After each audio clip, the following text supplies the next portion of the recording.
We on? Call this meeting to order. Please rise. Hamilton, please. Yes, sir. If you'll join me. Father, we come to you and we thank you and praise you for all that you do, for your love, and just being able to have you present in each one of our lives. Lord, we just ask that you're with every member of the governing body today, that you guide and direct them and give them your wisdom. Lord, thank you for all the great men and women that work for this county. We ask that you bless them and their families, keep them all safe. We ask that you are with each and every person that's in this meeting today. Thank you for them taking the time to attend, and please be with them and keep them safe on their journey home.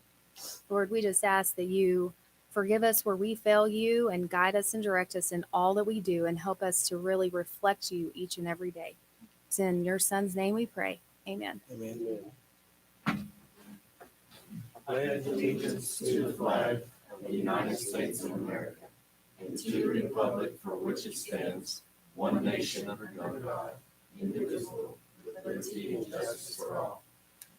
I salute the flag of the state of New Mexico, as the symbol of the perfect friendship among united cultures. Thank you.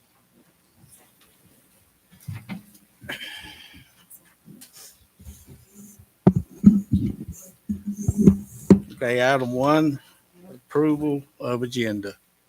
So moved, Mr. Chairman. Okay, we have a motion and a second.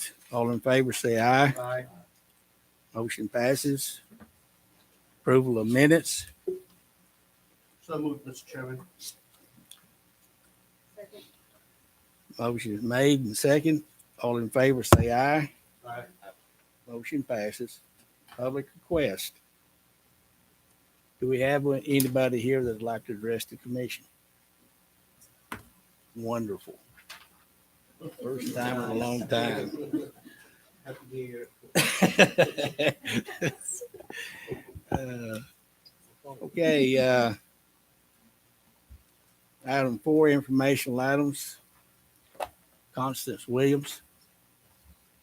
How's everybody doing? Good. Alrighty. So my name is Constance Williams. It's not too big in here, so my voice probably carry.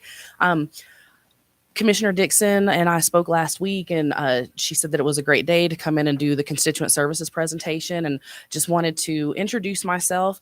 I've been working for Senator Lujan now. This is going on the 3rd year. I've touched bases with some people periodically, but COVID, definitely interrupted our abilities to attend meetings. And so basically wanted to start off this new year, making sure that I was able to do outreach in some of the places that I hadn't been able to get to. And so, thank y'all for having me. I'm a licensed master social worker, and our office is here in Portales. Some people don't know that, and I like to really tout that because, I really think that it's a great resource here for our community. We've actually started a internship with Eastern New Mexico University, and so we have Lorena Valencia. She's our social work intern. She was here she was with us last semester and going to be finishing up with us in May. And so thank y'all very much. I don't have a clicker, so does anything to... There we go. So just a little bit about Senator Lujan. He's actually was our congressional rep for this area up until 2020. He had ran, I want to say, for largely up maybe 12 years, 8 years before he came over into the Senate. Is going on in the second year going into the Senate. And basically, Senator Lujan's been a New Mexican in northern New Mexico and representing our state for many years on the federal level. And I really like working for him because as a social worker, he's very... he helps create an environment where we can help people very easily. And so it's very, it's really close to my heart to be able to engage with people. If we need to go meet up with people, help them address whatever issues. And so, like I said, I really love working for Senator Lujan. He's on multiple committees, the Ag Committee, which is very important for Roosevelt County and Curry, the state of New Mexico in general. He's on the Help Committee, which is health, education, labor, and pension as well. And then a Commerce Committee. So he's on quite a few committees. And whenever he came in on as a freshman senator, a lot had he had probably, I want to say, 8 committees. A lot of people were worried about his stroke. It's been about a year now since he had his stroke. We've engaged with each other so many different times. He's doing very, very, very well. He's actually in DC today for the State of the Union. And so Commissioner Dixon let me know that she's going to be up in DC not next week. Yeah, it is actually next week. And so we're going to work on getting her a appointment at the office. So we can go to the next one. So constituent services, a lot of people are not necessarily familiar with what we do in the office. And I always want to say that, constituent services ran the gamut of needs. People's needs vary, and so do constituent services. But some of the basic stuff that we can do is help with the federal agency. If you're having difficulty navigating, some of the basic ones are Social Security, Medicare, like CMS, and then maybe like USDA, things of those nature, right? And so we help engage with those federal agencies. And we help engage with them on a range of different issues, but largely it's policy and legislative issues, correspondence. We've had various people come and say, hey, my Social Security, basically I've been they awarded me and then they said they overpaid me. And so we try to help deal with overpayment issues. We try to deal with, essentially even the disability side of things. A lot of times we will follow up with status with the different agencies, and sometimes it gets into the policy aspect of things. People ask why this is happening, a specific reason to, why they're not eligible for, certain benefits. And so we actually get a response from the agencies to make sure that people know why. A lot of times I think that that's what bothers people, is that they're not able to, sometimes, government will say, hey, this is what you're supposed to do. And then there's never a why and an explanation to it. And so we really want to try to make sure that people understand the why, and it's okay to question government. In fact, we should every day. So, the other part of what we can do is federal grants and searches for that. What's unique about the state of New Mexico is we do have a specialized, grant-specific person. Her name is Lisa Van Thiemsch, and she basically helps to search and identify grants for any organization. If you're needing help, basically what you need to do is complete a grant search form. And I always tell people, if you're as detailed with things that you're kind of looking at down the road, as well as what you're needing support with now, we can kind of help identify those different areas. And one of the things that Lisa told me, and that's kind of stuck with me, is that grants are seasonal. And so while she may present a grant that has just expired or something of that nature, generally speaking, it's going to be coming up in the next year. And so we give that information for organizations so that they're able to kind of plan out and down the road a little bit. And so the grant search is really, really helpful, especially whenever, like I said, you're trying to just manage the day-to-day operations of whatever organization you're in. If you don't have to necessarily search for grants, that kind of just takes a lot of burden off of you. The other thing that's really great with our office is Academy of Nominations. My colleague Angelo and Brian Lee actually help manage that part of it. But basically, if you have a young kid who is a junior, senior, getting ready to go into college, if they're interested in trying to apply for one of the military academies, our office helps to facilitate that. And essentially, if you go through the process and you're selected, I want to say that it's almost close to $100,000 between with your education. And so essentially that's a really, really great opportunity for a lot of students that are around. I'd really love to get more participation from our eastern side of the state in getting some of those kids into the academy nomination process. So that's some of the things that we can help with. Casework.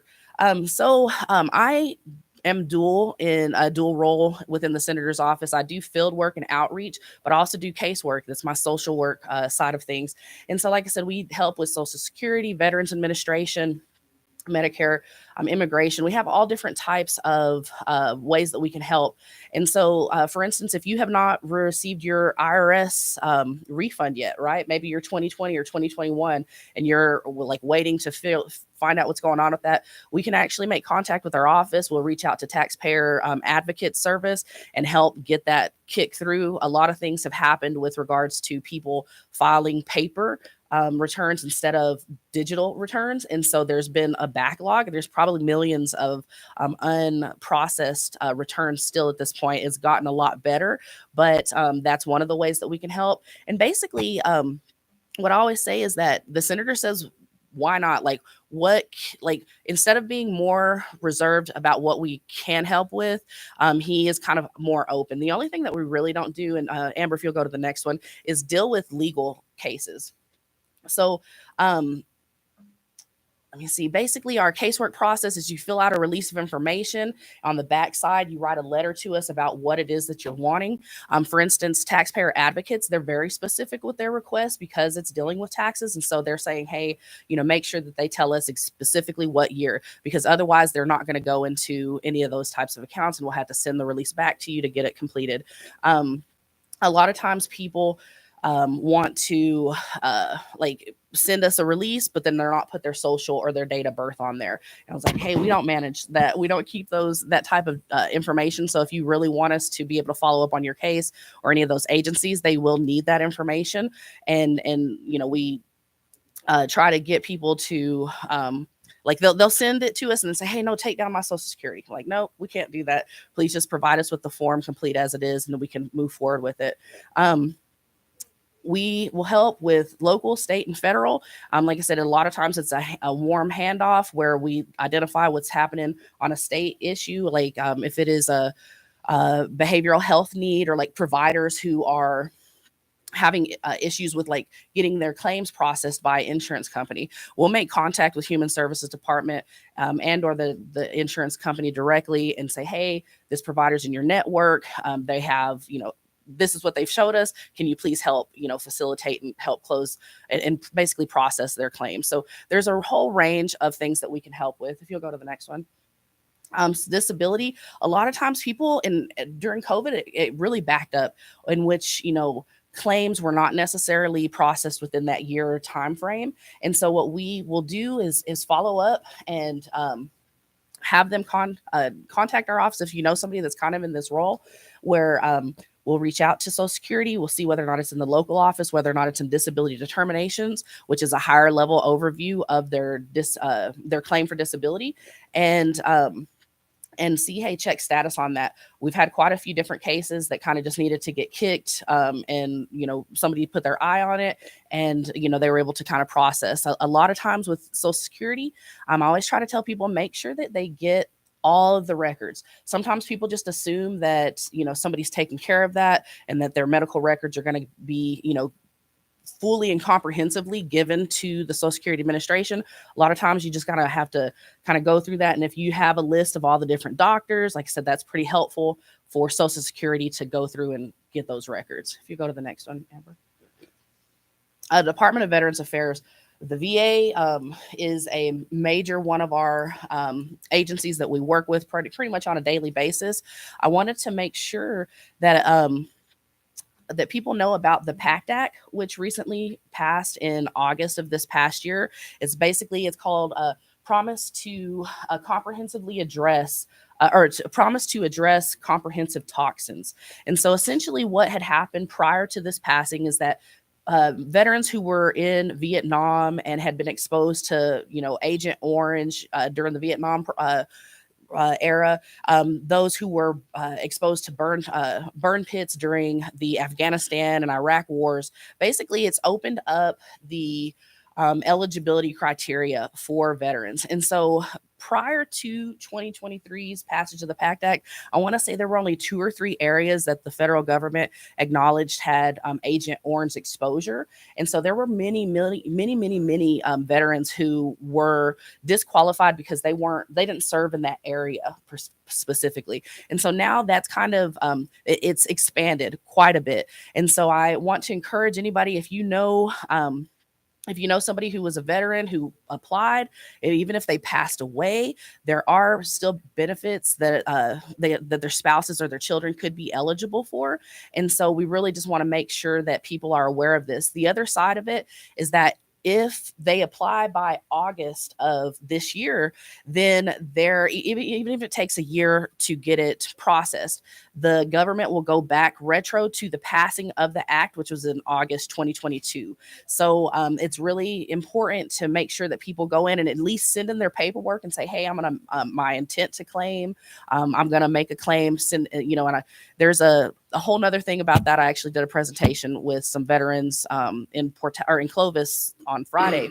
But if you want to talk to me about the PACT Act, please let me know. We can come by. We can have a VA rep come because they'll actually be able to process a lot of that. But PACT Act is super important because I know there's a lot of veterans around here. Amber.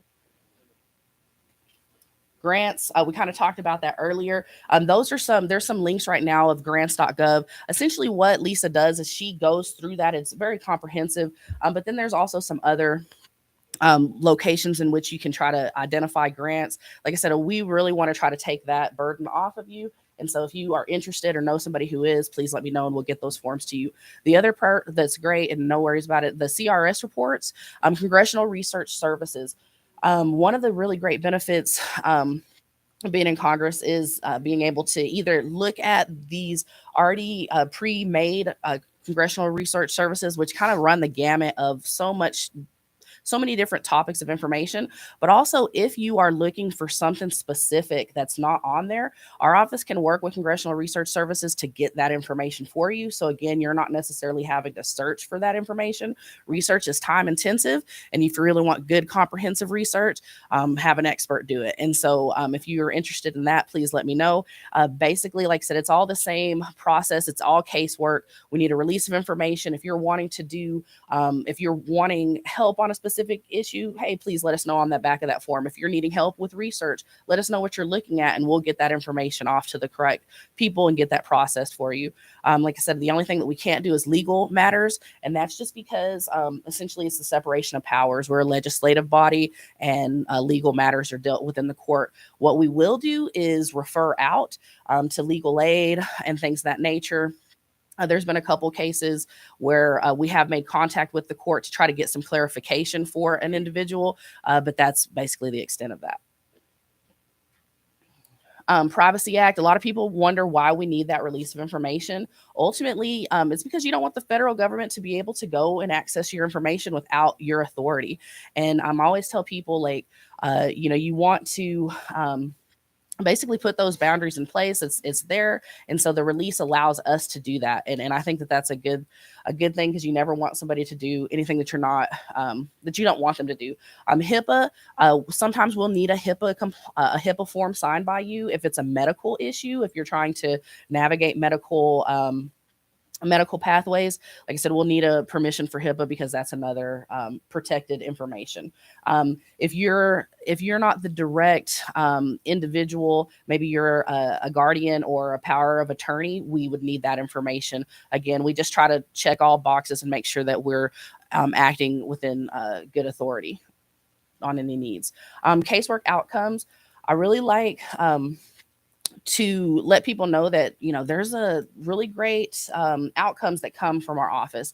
And so this case was one actually that I worked on, and he says, it doesn't matter if you're Republican or Democrat, Ben is here to help people in any way he can. I've had so many different encounters with people who were apprehensive to reach to our office because they were not necessarily a Republican or a Democrat. Like, they thought that political affiliation would prevent them, or basically we would not act in on their behalf. And I let them know, like, no, like, we're a public office, and essentially, like, it doesn't matter even if you don't vote. Like, we want to work and help people.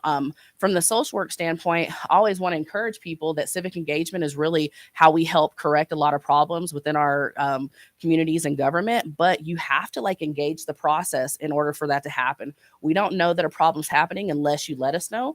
And so it's really, really important to come and engage on that. Congressionally directed spending is something that definitely want to make sure that y'all are aware of.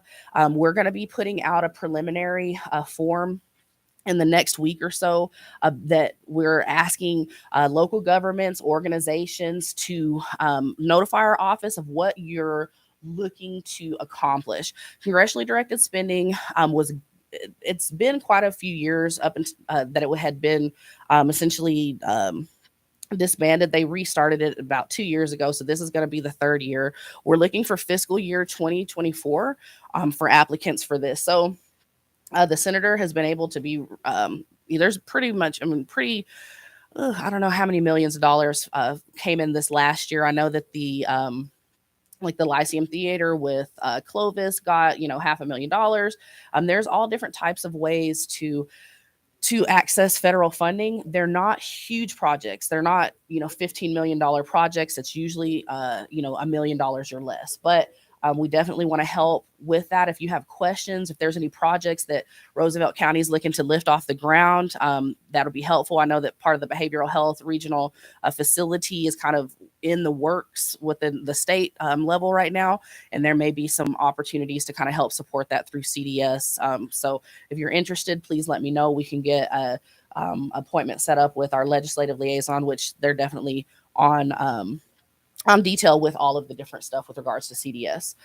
There's an email there, appropriations@lujan.senate.gov. If you have any questions, one thing I'd really love if you could, like I said, and I'll follow up with emails to everybody, but if you could let me know what's going on so I can kind of help walk things through. There is onslaught of different people needing different projects. Easily 1,000 projects come in easily through our office. So we want to make sure that nothing falls through the crack. I just would love to make sure that I know what's going on with Roosevelt and the 7 counties that I work with.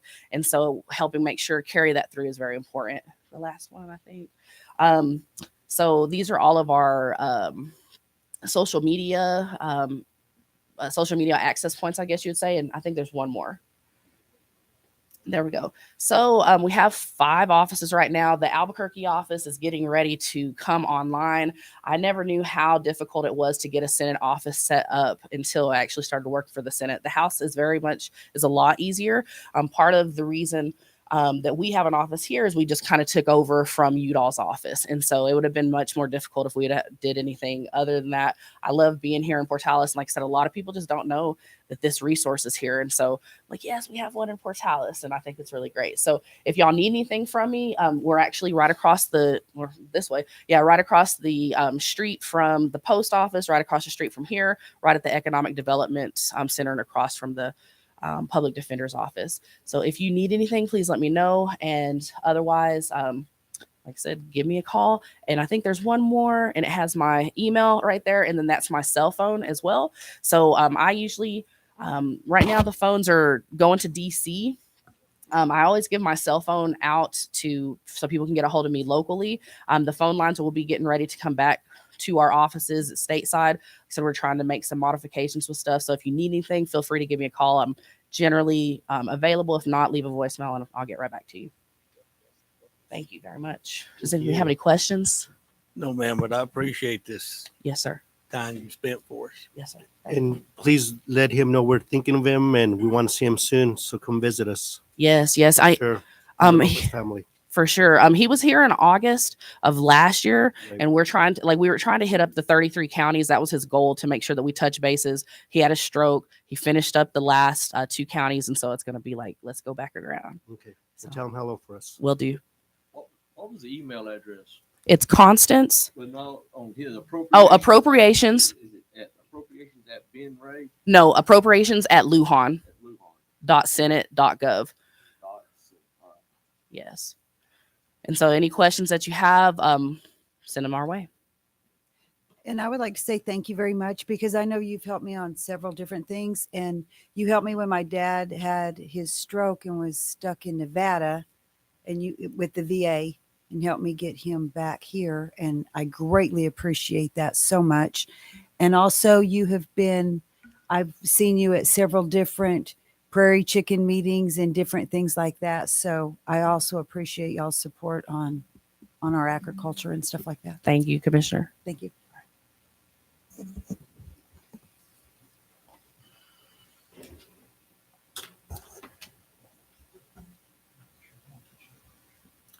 Okay. Our next item on the agenda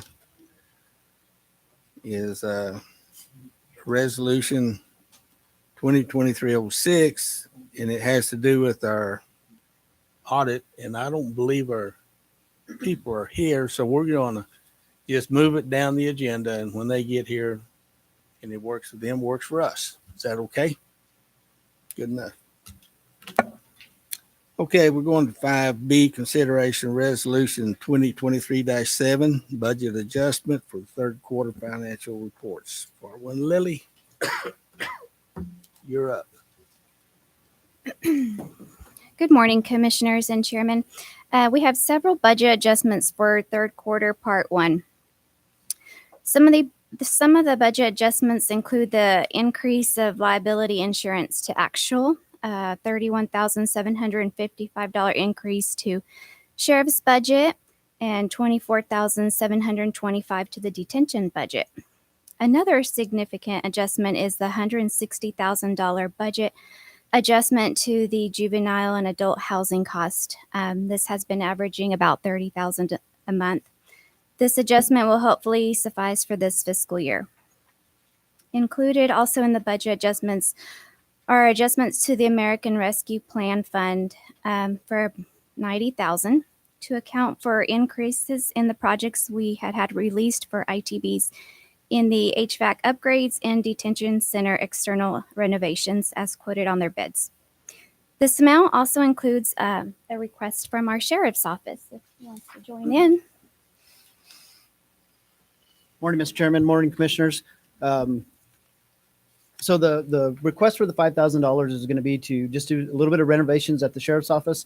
What I want to do is move the deputies from their current location into the temporary evidence room, where it's a bigger work area. I think it's going to be a little more efficient for them whenever they have cases with large amounts of evidence that they're having to package. They'll be in the same room where they can package it, put it in the pass-through lockers, and it'll be locked in the vault immediately. It's going to open up the area that they're in. So at some point I can move the executive secretary into that room where it'll have an actual window and it'll have like a roll down. I can't remember what they call it. It's kind of like a concession stand window, but it's what they use for the storage units. Talked to Mr. Nixon. He actually donated that roll down door to the sheriff's office and also the labor to install it.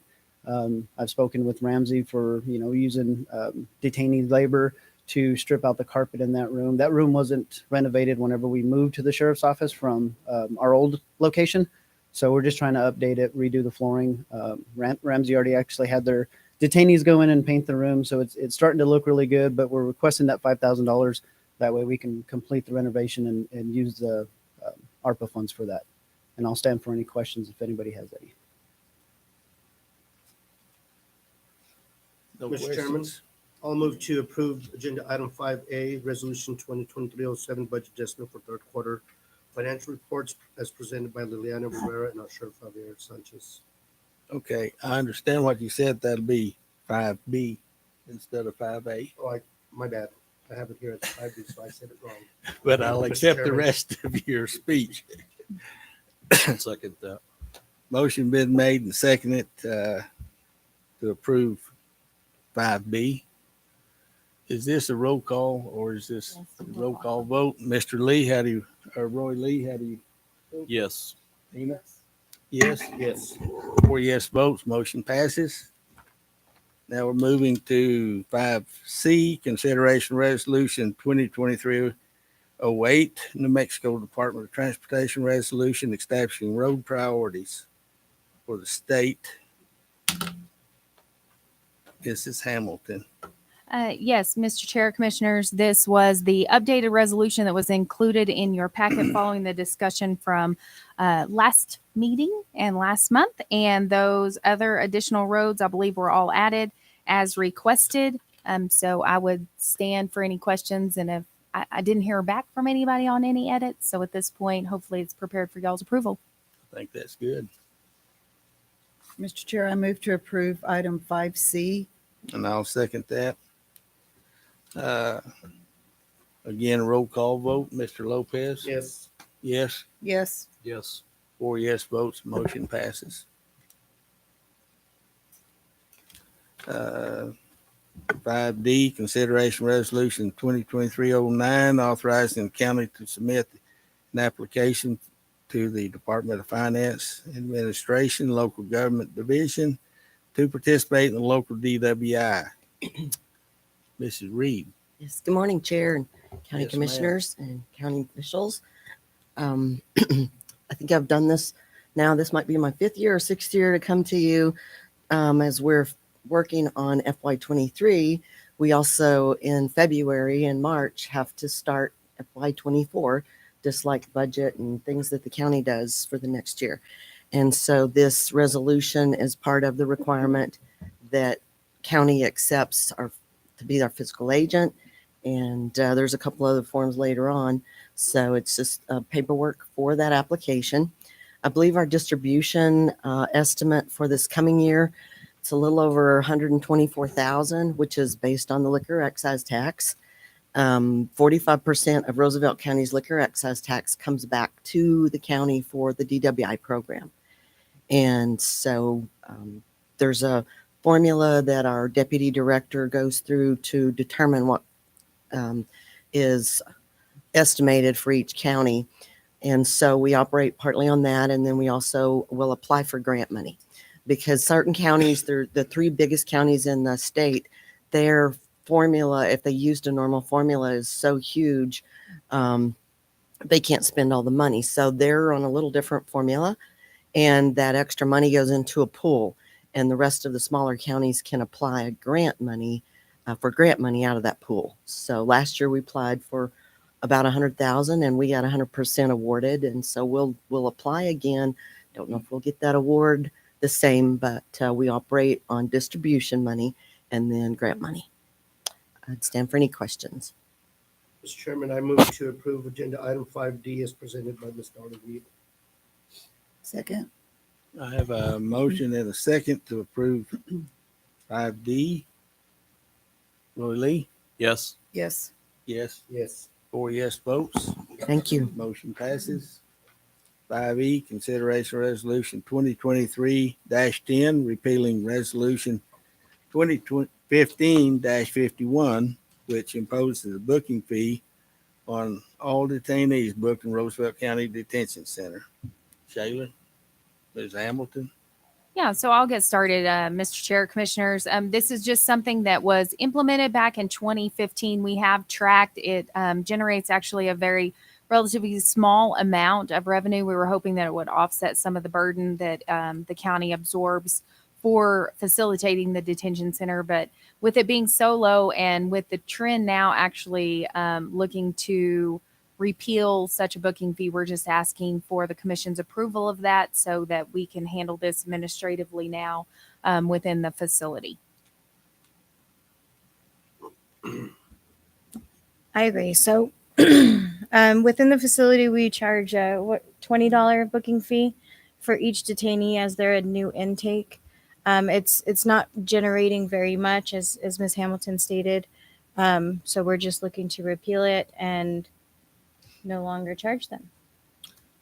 Mr. Chair, I move to approve agenda item 5E, approving resolution 2023-10, repealing resolution 2015-51. I'll second that. Motion made to approve resolution 2023-10. Yes here, and Mr. Lopez. Yes. Yes. Yes. 4 yes votes. Motion passes. Thank you. Thank you. I think you're next, Shayla.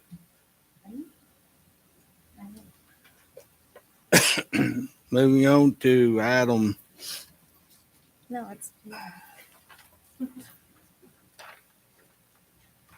item F, Oh, my bad. I'm sorry. resolution for approval, notice of intent for consideration of ordinance 2023-03, Roosevelt County Personnel Ordinance. Mrs. Hamilton.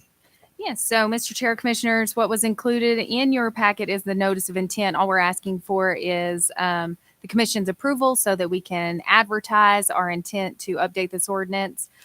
This is something that was started back in the summer months with prior administration or HR coordination and the prior attorney. And then with a transition to the new attorney services, we also wanted them to completely review everything. They've seen several other counties.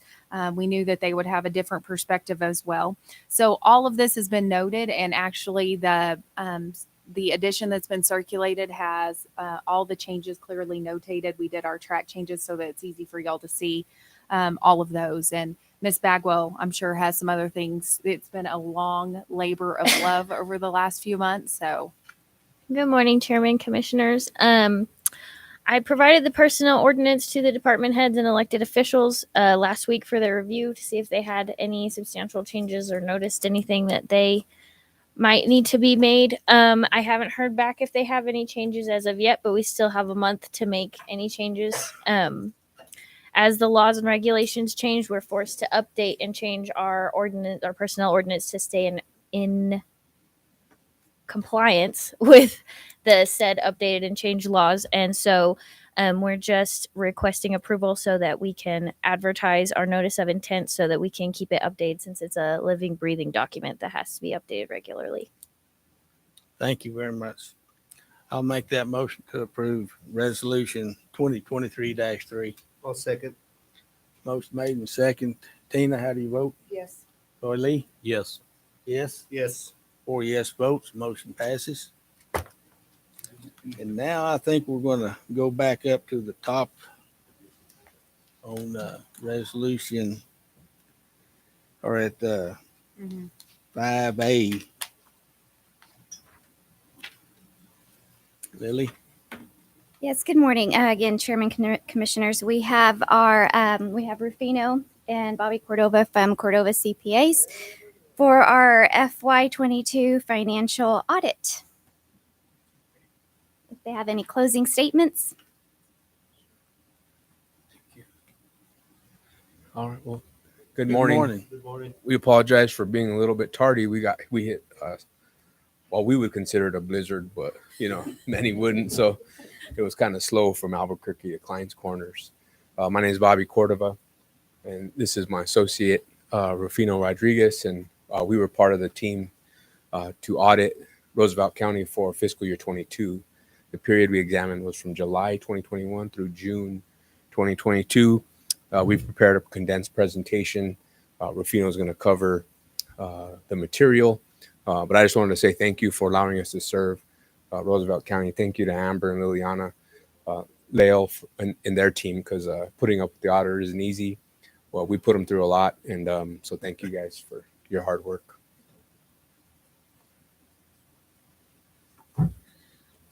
Good morning, Chair. Good morning, board members, commissioners. I'll briefly go over the agenda I have. I have just a quick timeline of how the audit went. I'll do a couple of communications to the commission, and then I'll go over the auditor's opinion and the reporting that we did for the fiscal year 22 audit. The timeline. So we did our preliminary communications with the county in June and July of 22. And then we had the entrance conference on August 4th of 2022. So that was kind of the beginning of the audit when we started things. We did some planning and then compliance testing in August of 2022. And then we did what we call our substantive test work, which is kind of going over the numbers and testing the numbers in the beginning of October of 2022. And then wrapping up and doing our reporting in November of 2022. And then the regulatory due deadline is December 1st of 2022. So we met that deadline. We submitted everything to the state, and then the state released the county's financial statements January 29th of this year. So just a couple weeks ago. So that's kind of the timeline of the audit. The communications we have, so the audit was conducted in accordance with GAS and GAGAS, which is the standards that we have for auditing the financial statements. We provide reasonable assurance, and essentially what that means is, we don't test all of the county's transactions. We do a risk-based approach. We do samples. So we'll look at the county's, main cash disbursements, the payroll, the cash receipts for the county, and we'll select a sample to test to make sure that the county is following all their internal controls that they have to make sure that everything is being recorded correctly. We look over the accounting policies of the county to make sure that they comply with GAAP. We had no significant difficulties and no disagreements with management. There were no material misstatements detected, and we didn't have any past audited differences. So, looking at the numbers, we didn't have anything that we said, oh, the number should be this, the county has this. There was none of those this year. So, wanted to let you guys know that. Our auditor's report on the financial statements, we gave the county an unmodified opinion, which is a clean opinion. And essentially that's saying that the financial statements of the county are presented fairly in accordance with accounting principles generally accepted in the United States of America. So in other words, the numbers, the disclosures are materially accurate for fiscal year 22 for the county. So it's the best opinion the county could receive. So very good. The other thing that we did that was new for the county this year is we performed a single audit, which is an audit over the federal expenditures that the county had. Fiscal year 22 was the first year that the county had to have one of these because you guys spent more than $750,000 of federal dollars, which is something new that the county hasn't had. So we tested the program the large program that you guys have, which was the coronavirus state and local fiscal recovery program. So essentially the COVID relief funds that you guys received and spent, we tested that this year. We have certain requirements that we look at that the federal government says, hey, if the county spends this money, they need to follow these certain requirements. So we test those for the single audits, and we are rendering an unmodified opinion over that, the compliance of that program for this year. So clean opinion over that program. So then two things that we have in the financial statements, we give two reports. We have the GAGIS report on internal control or financial reporting and compliance and other matters. And we had no findings. So that's kind of looking over the internal control of the county and all their operations. We didn't have any findings this year over that. And then the other report is the compliance for each major program on internal control over compliance in relation to the uniform guidance, which is over the single audit that I just talked about, that program we tested. We didn't have any findings over the testing of that program. So everything was really good. And then one of the things that we do in our audits is any findings that we had in the previous year, we always go back and look over and test to see, hey, what has the county done to correct that finding in previous year. And so in fiscal year 2021, we had a finding over pledged collateral, and we tested that this year, and that has been resolved. So no longer an issue in fiscal year 22 for the county. So that was resolved. Some other discussion items. So, throughout our audit, we have specific things that we test, specific things that we look over. But if there's anything else that we may look at in the county as a whole and have some suggestions for management for you guys, we like to kind of point them out here. So these items are they're not findings. They're just little suggestions or things that we wanted to bring up to your attention for you guys to kind of, maybe discuss possible looking into doing some things. One of the things that we had was there was the county had some penetration testing done over the IT environment, and there was some. This was done by an outside company, and they had some vulnerabilities over the county's IT system, and so they had some suggestions for you guys to do. So our suggestion is we always recommend that all our clients do this, what you guys did. And then this outside company can kind of show the vulnerabilities of the county. So after you guys did that, they pointed out, here's some vulnerabilities to look into. We just suggest that you guys kind of look into that and see if it's feasible for the county to either add some more controls to reduce the risk of those vulnerabilities, or at the least just discuss it and say, as of right now, the county is gonna, not put anything, or just so you guys have some discussion over what those vulnerabilities were, and what the county feels that they should do. One thing we always suggest, and we've suggested with the county, and I know the county has done this, is succession planning.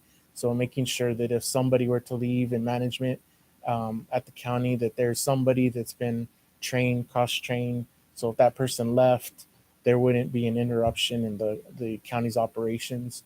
So, we always make that suggestion that, not just at the top, but also other management areas or departments of the county, that there's someone there that if somebody left would be able to take over for whatever time it would be between when they left and when the county hired someone to replace that position.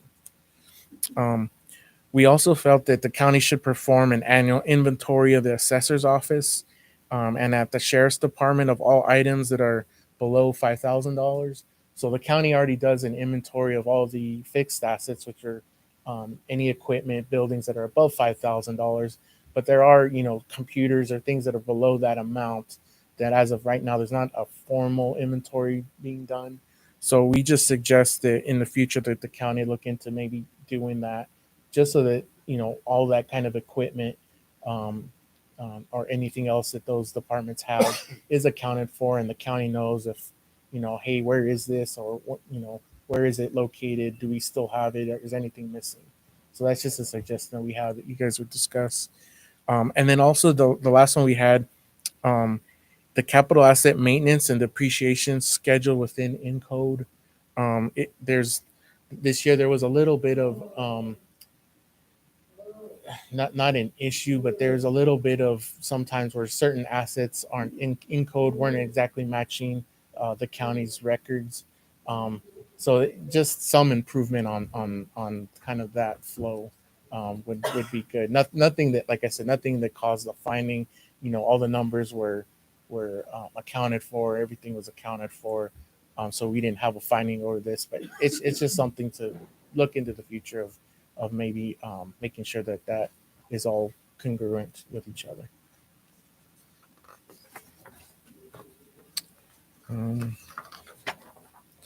Just wanted again to thank the county for the opportunity to serve you guys. We've been doing the audit for a few years now, so it's always been great working with you guys, with the county, with the management and the staff.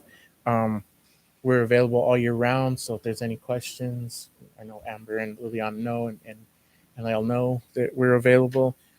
We value our relationship and continue to work with them and with you guys. So if you have any questions.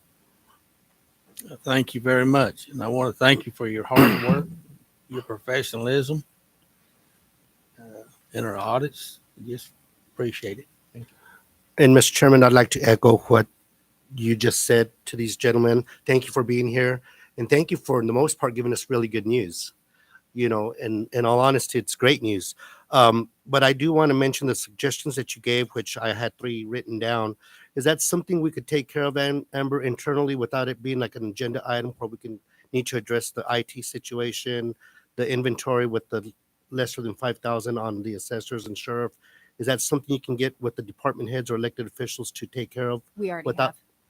You already have? Thank you. Thanks again, guys, and safe travels back home. I know it's a little windy and the weather's kind of sporadic. Thank you so much, Commissioner. Okay, do I have a motion on resolution 2023-06? So moved, Mr. Chairman. I'll second that. Dina, how you vote? Yes. Roy Lee? Yes. Yes. Mr. Lopez? Yes. Oh, I'm sorry. 4 yes votes, motion passes. Thank you. Thank you guys a bunch. Elected officials, Ms. Ramsey.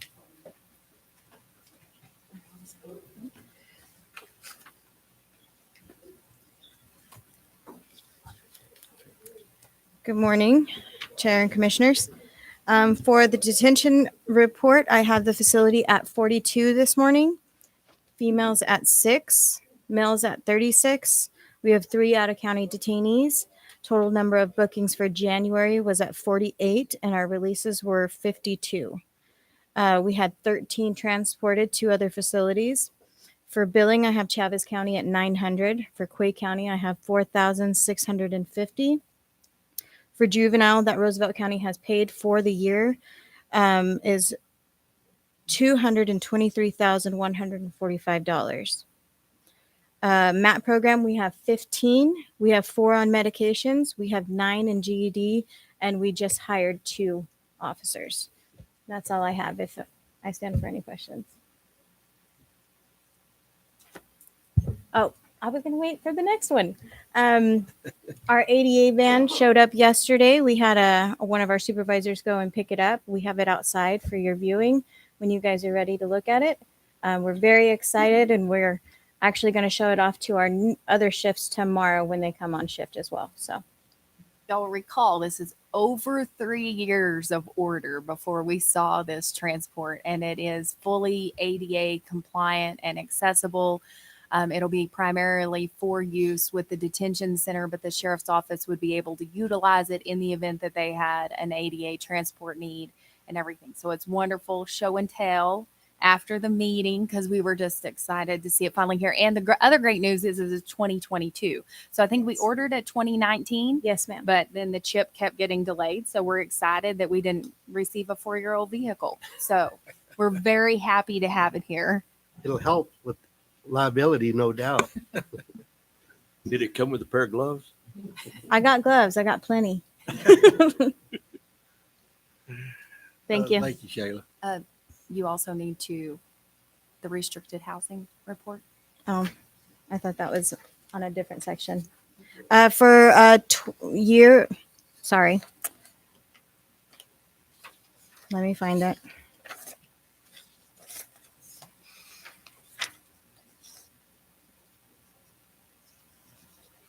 Fiscal year 2023, quarter 2.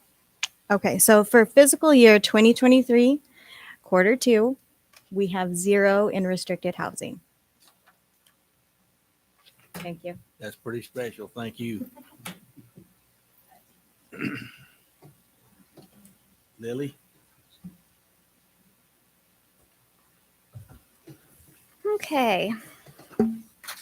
Included in your packet is the second quarter report submitted to DFA on January 31st. So this quarterly report represents all the budgets and their respective balances through December 31st. General fund had an adjusted balance of 14.6 million, road balance at 13.1 million. At the 50% expenditure mark as of December 31st, all budgets are at that mark or slightly higher just due to some encumbered amounts for projects that are still open. All balances are positive, of course, and as we progress through this fiscal year, you will soon start to see these balances reduce. With that, I'll stand for any questions regarding the quarterly report. You good? We're good. Thank you.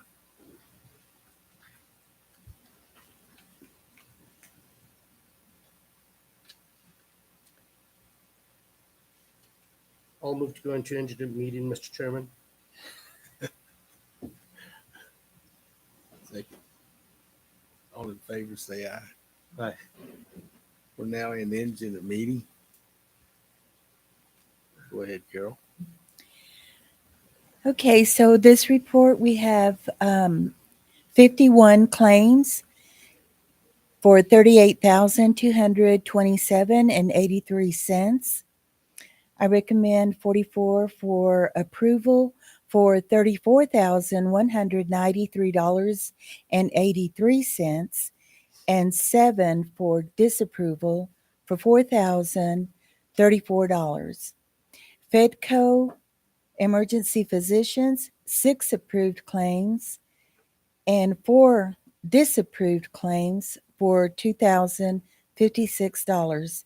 1 disapproval, the patient had Medicaid, and 1 for past timely filing. 2 patients were brought in by Portales Police Department.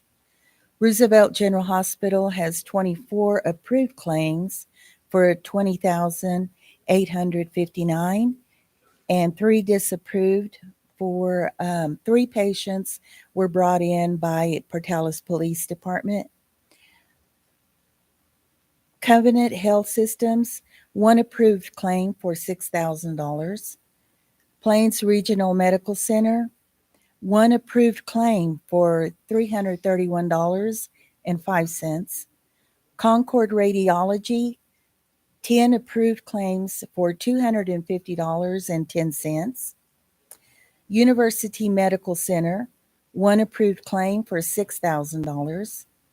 UMC Radiology, 1 approved claim for $8.58. I stand for questions. I've got one question that I've been meaning to ask for a long time, actually. On these claims that you present to us, I think quarterly or monthly. So these individuals, are they caught like in between the system where they're not eligible for Medicaid? Because with universal coverage, everyone should be covered with some type of insurance, and if they don't have private insurance, pretty much everyone's eligible for Medicaid. So where's the gap at where we're having to pay through indigent for individuals? Do you know? Can you identify that? Yes. When a patient is incarcerated, they have Medicaid. Some will have Medicaid, and they're approved for 30 days. After 30 days, it's suspended, and then the county becomes Okay. Is there a way the county can, well, with continuum of care or discharge planning, and maybe I can talk about this later, but I know that with Medicaid, there can be also 3 months of retro billing. So if they got discharged today or released today from RCDC, and they got with a care coordinator or a caseworker to apply for Medicaid like ASAP through the local office here or through on the internet, I know that there could be 3 months of retro billing.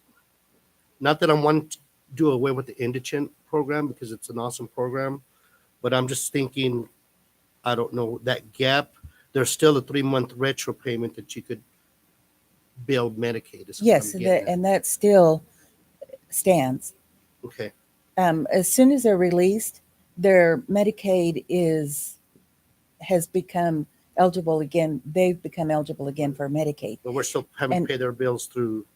Okay, that's fine. I can address this some other time. Thank you. I think I figured it out. I move to come out of indigent, Mr. Chairman. I'll second that. All in favor, say aye. Aye. Okay, we're out. I'll move to approve agenda items. The indigent healthcare presentation is presented by Carol. I will move to approve. I'll second. It's been made and second. All in favor, say aye. Aye. Motion passes. Thank you, Carol. Thank you. Thank you. Mr. Lovato. Main Road Man. Good morning, Chairman, Commissioners. Good morning. There we go. This is a lot better. We've been doing maintenance. We're blading. Been doing cleaning cattle guards. My crew is finishing up on South Roosevelt Road 20. Capital outlay $300,000. We should be having that done next week, and moving on to LGRF in 2023, and also our capital outlay $490,000. Lots of projects in line to finish up, which is a good thing. We also been out at the detention center working on a MAP program building. We finished the building yesterday. It looks amazing. I'm super proud of it, my guys. Next week we go out and we're going to pour a piece of concrete from the building to the new MAP building. So they'll have a nice sidewalk to walk across.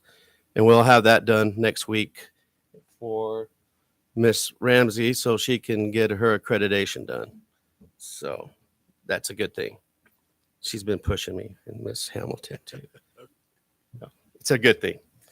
Also, I'd like to talk to y'all about Industrial Road and Road 6 and Road 18. You know, and back in December, we brought a plan forward to the commission, and it was 4 phases to reconstruct road South Roosevelt Road 6, Industrial, and 18th Street. The plan was to go into coalition with the city, and the commission approved to do so. And Miss Hamilton emailed the city manager our plan and the maps that we produced to y'all. The city manager on January 24th presented the maps and plans to the council. The city council meeting, as I watched, I was a little bit disappointed. They had the presentation. She just didn't know everything that was on the phases. And so the presentation was lost, should I say. The presentation was lost in translation from us to the city manager to this council. It would have been amazing if one of us here at the county could have been there for the presentation or had been able to answer some of the questions that the council had. So in saying that, commissioners, me and Ms. Hamilton would love and gladly sit down with Mr. Lopez and Ms. Dixon and educate, go through the details for each phase that's there about the concrete, about where the construction is going to start and end, and why we're not concrete in 18th Street, and why we're doing industrial instead of 18th Street, and why there's chip seal, and why there's, all the different reasons why there is. And we could sit down and go over this plan. When y'all go meet with the council, the city council, y'all could answer all their questions for them, because the answers weren't there the other day or 2 weeks ago whenever she presented it to the city council. So in saying that, and that was 2 weeks ago when she presented this to the council, and we, as of yesterday, have not heard from the city about moving forward, what's going on. And as I presented earlier, all the stuff that we got going on with the 490,000, all the projects for capital outlay, the LGRF 2023, and everything else that we do on a daily basis, we really need the city to come forward and see if they really want us to help them, and if so we can make a plan. So I can plan this out. Me and Ms. Hamilton can plan this out, and then we could start the reconstruction phases on those projects. I would love to sit down with y'all and go over each and every one of those phases, and maybe take a trip and explain to you where and why and everything that y'all need to know. Why is it that we couldn't all us four attend the city meeting and tag team that? Because this isn't another project that's tied into our collaboration and our workings with the city council, right? This isn't inclusive of that. Well, it's all kind of tied together because there is such a large amount that the commission has put forward. So it's up to the board on how y'all would like to do it. It's just when Rick watched the meeting, he said there was so much lost in translation. They were asking questions about chip seal and micro seal, and we had put in there to have it micro seal, but they didn't understand that, and they were frustrated because the county had been micro sealing all these other roads, and why weren't they micro sealing this one? And Rick was like, had we just been there, we could have been able to. I don't know what it was, but y'all are in the talks and the negotiations, so it just somehow needs to be. I mean, we've emailed, y'all have seen the emails, we had it very clearly laid out, but something's still not there in that delivery. And so I think as part of the negotiations overall, I mean, there's a lot of money that the county is offering to put forward for a city road. And that was part of the discussion before the board had that this would help offset some of the negotiation process per se, because it's all tied together between the two entities. And I think it's just a great way to start a great relationship with the city, because it's got to start one day. I was hoping sooner than later. So I would recommend that we get on their agenda and let's just go. I would love to. So Amber, can you take care of that? I will certainly try. And this really, you've always claimed that you didn't have any roads to worry about. Now, Mr. Lopez, you got plenty to worry about. Well, I just think we need to establish that rapport and positive relationship with the city, collaborate, and I think that will work wonders. I truly think But so. it's got to be laid out where they see exactly what they've got and to expect from us and vice versa. Yes, sir. So, yeah, if you guys can get us on the agenda, I'd be more than happy. Not tonight, but in the near future. Thanks, Ricky. Thank you. Yes, sir. Are both of those Industrial and 18th? Aren't they both city roads? And so is Road 6. Commissioner. Point. They got annexed. They got annexed into the city. And the commission over the years have pushed to get this road fixed, and we're trying to work in coalition with the city to get it done, because our residents out there in that area drive that road daily, and it's in really bad shape. Hazardous. Like I said, I'm going to reiterate, and actually, this is great because back in the day, we used to do a lot of joint powers agreements when it would border county city. And it's just a good thing for both governments, because Roosevelt County is the city of Portales and vice versa. City of Portales is Roosevelt County. And with the county fixing these roads, what's it going to cost to fix both of those roads? So It was almost $1 million for Industrial, 18th Street, and South Roosevelt Road 6. and Commissioner That Chris, belong to the city. correct, and that was included in y'all's packet. So we Yeah. have the map laid out as well as the phase costs. And what happened was both myself and Mr. Olato and the economic development director, Ms. Diaz, when met, they asked several of the truck providing entities out there asked to meet with us to see what we could do to kind of help facilitate some of this work, because obviously they know we've got a crew that's capable of producing this. We have had, so this type of work we can actually do with an intergovernmental agreement instead of a joint powers. And we did that successfully with Roosevelt Road U with city manager, the prior city manager, Standifer. We had a great relationship. It was, we did a lot of great work with the wind farm when they had deteriorated that road. So we know that it's very, very possible, but we also needed to have a clear understanding with these trucking companies of how we can phase this work and what they deem as the most safety sensitive, the most immediate, need. So when we went out there and looked at it, obviously 6 was our main concern. And there's almost a mile from that intersection of that we're going to have to completely reconstruct. Like there is no patching and micro sealing. I mean, we've got to start from the base forward. We are having to work through some of those. The city has expressed that they have some money specifically and have already allocated for the phase 2 that y'all saw identified in y'all's plan. And they were thinking maybe they could move that up and make that phase 1 before, because we have to wait for temperatures to hit a minimum of 45 and rising to be able to have a successful micro seal application.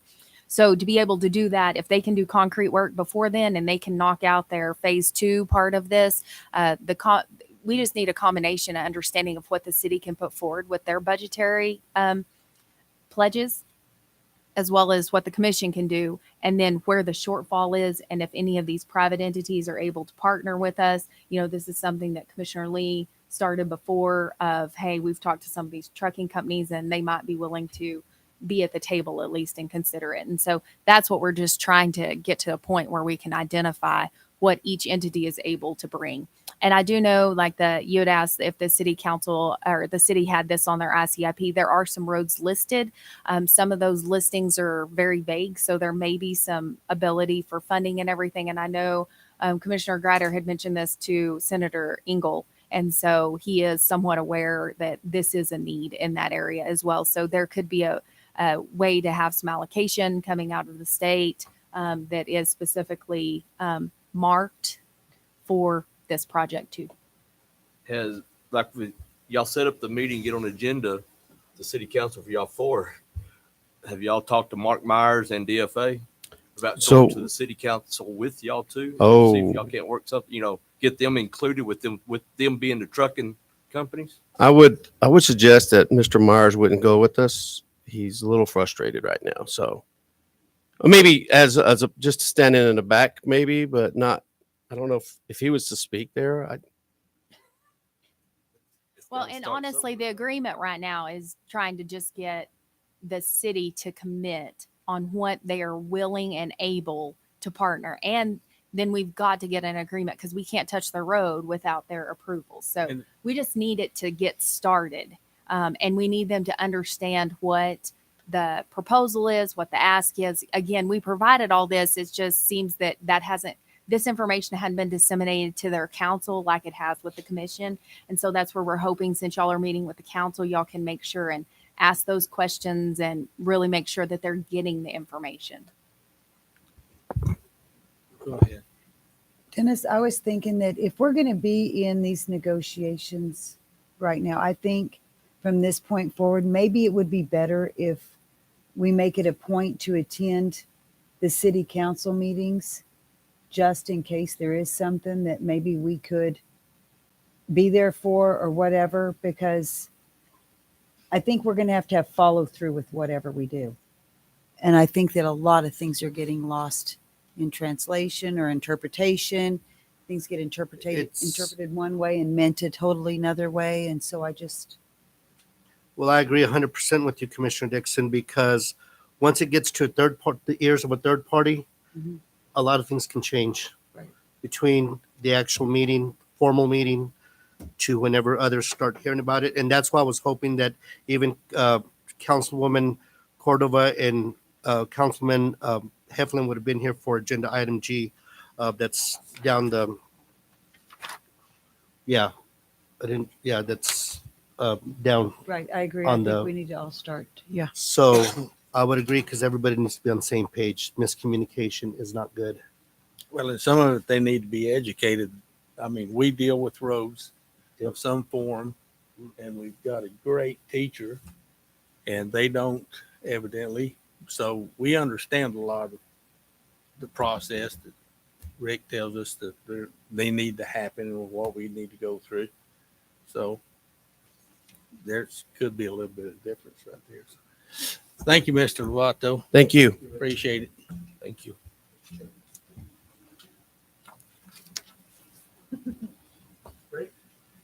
I don't know if we need a break, but I need to excuse myself for a couple of minutes. Thank you.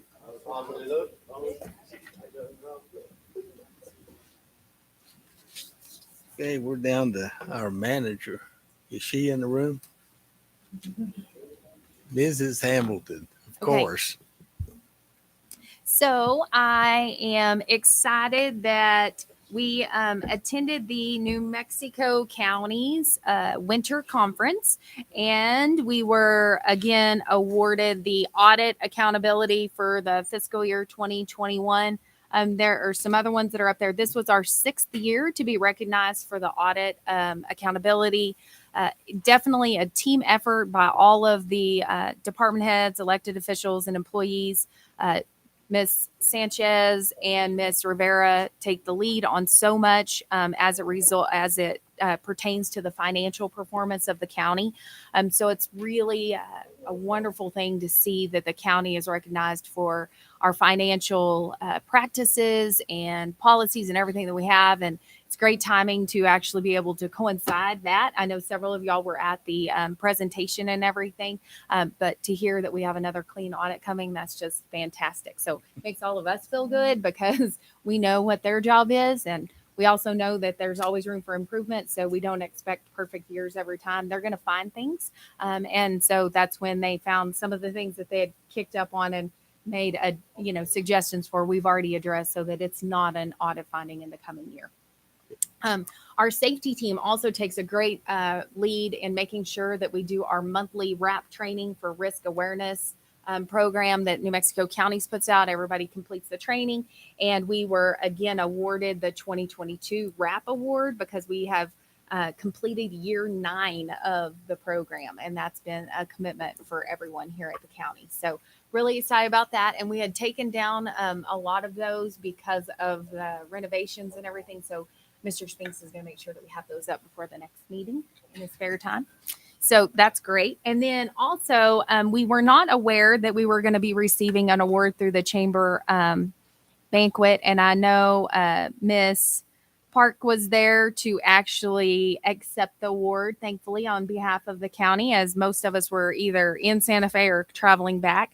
But the county was presented the Harley and Faye Borden Award for the new construction of the county road barn. So very exciting to have that. And that's another one that will actually, if y'all want it in here, we can, but Rick would really like to hang it over in his barn. I think Rick really So- deserves that. Yes. Great.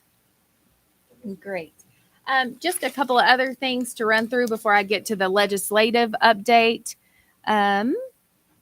We've I attended the New Mexico County Insurance Authority General Membership meeting at the winter conference. We did provide the full report to each of y'all as well as the highlights. Again, the main thing is that because of the environment that's been created by the catastrophic legislation with the crime or the New Mexico Civil Rights Act and some of those things, we are seeing that we cannot obtain insurance. We're seeing that it's impacting local government. I think you've seen a lot of the articles recently in the New Mexico or the Albuquerque Journal talking about the physician shortages leaving after the malpractice insurance overhaul and the sharp decline in providers. So it's just a really tough environment right now in insurance. And so we don't have reinsurance provided from an outside source. That's something that New Mexico County Insurance Authority is having to provide ourselves. You saw we had a 40% increase in our rates when we had budgeted for a 20% increase. So we had to make up over $50,000 in shortage in budget with those, or about that, with what Ms. Rivera just took care of. So those are all things that I want y'all to stay aware of. Our cap is limited at $2 million, and that's where anything over, it comes back on the county. A lot of times, as we see with these trial attorneys, they want to know what the cap is, and that's the first thing they ask for in your insurance policy to see what they can go after. So we're just going to have to wait and see at this point. I mean, we've seen the first phase of what we projected was coming as a result of this, and now we're going to just watch as this legislation continues to develop.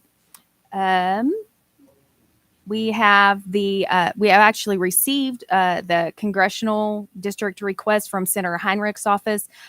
Carol had met with Diane Ventura, I think last week or week before, and spent some time with them. We're super excited to see Miss Constance here as well. We had submitted those, and we actually got funding, if y'all recall, through Heinrich's office for the Arch Volunteer Fire. We'll continue to do that. We work off of what y'all's priorities have been established through the capital outlay plan, because we have those as shovel ready projects. So we'll continue to work through those. We have those estimates. There's a lot of work that we've got to do here at the courthouse. The unfortunate thing is that seems to be very limited in what they want to fund for these historic buildings and their upkeep. So those are the things that we asked for last year and didn't get. So we'll continue to push and see. And I know Carol is working with Diane and the grant writer on exploring some options for the historical building specific for the needs that we need here. And we are continuing to work on the behavioral health facility. Clovis has taken the lead on the appropriation ask because they are serving as the fiscal agent. But again, there's 8 governmental entities, including y'all, that have signed on to that. There's a lot of work that is continuing to happen. We have regular meetings via Zoom. We've all been up in Santa Fe talking to our representatives and legislators just to keep them aware of everything that is going on. And they are starting on phase 2, which is identifying the land, really making sure that we can get everything else, the engineering process, everything lined up to where we can ask.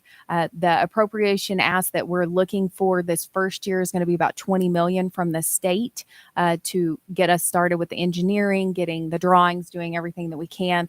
And then we're looking at about an 18-month process from when we can break ground, I think was the latest projection. So we are looking at bed space. I think we're down to 72 beds, which includes 48 inpatient. And then it also includes outpatient. It includes detox services, complete wraparound. But we also have to keep the bed capacity at a level that can service the 8 entity area that is signed on board, because it's basically the eastern side of the state now with Union County at the table.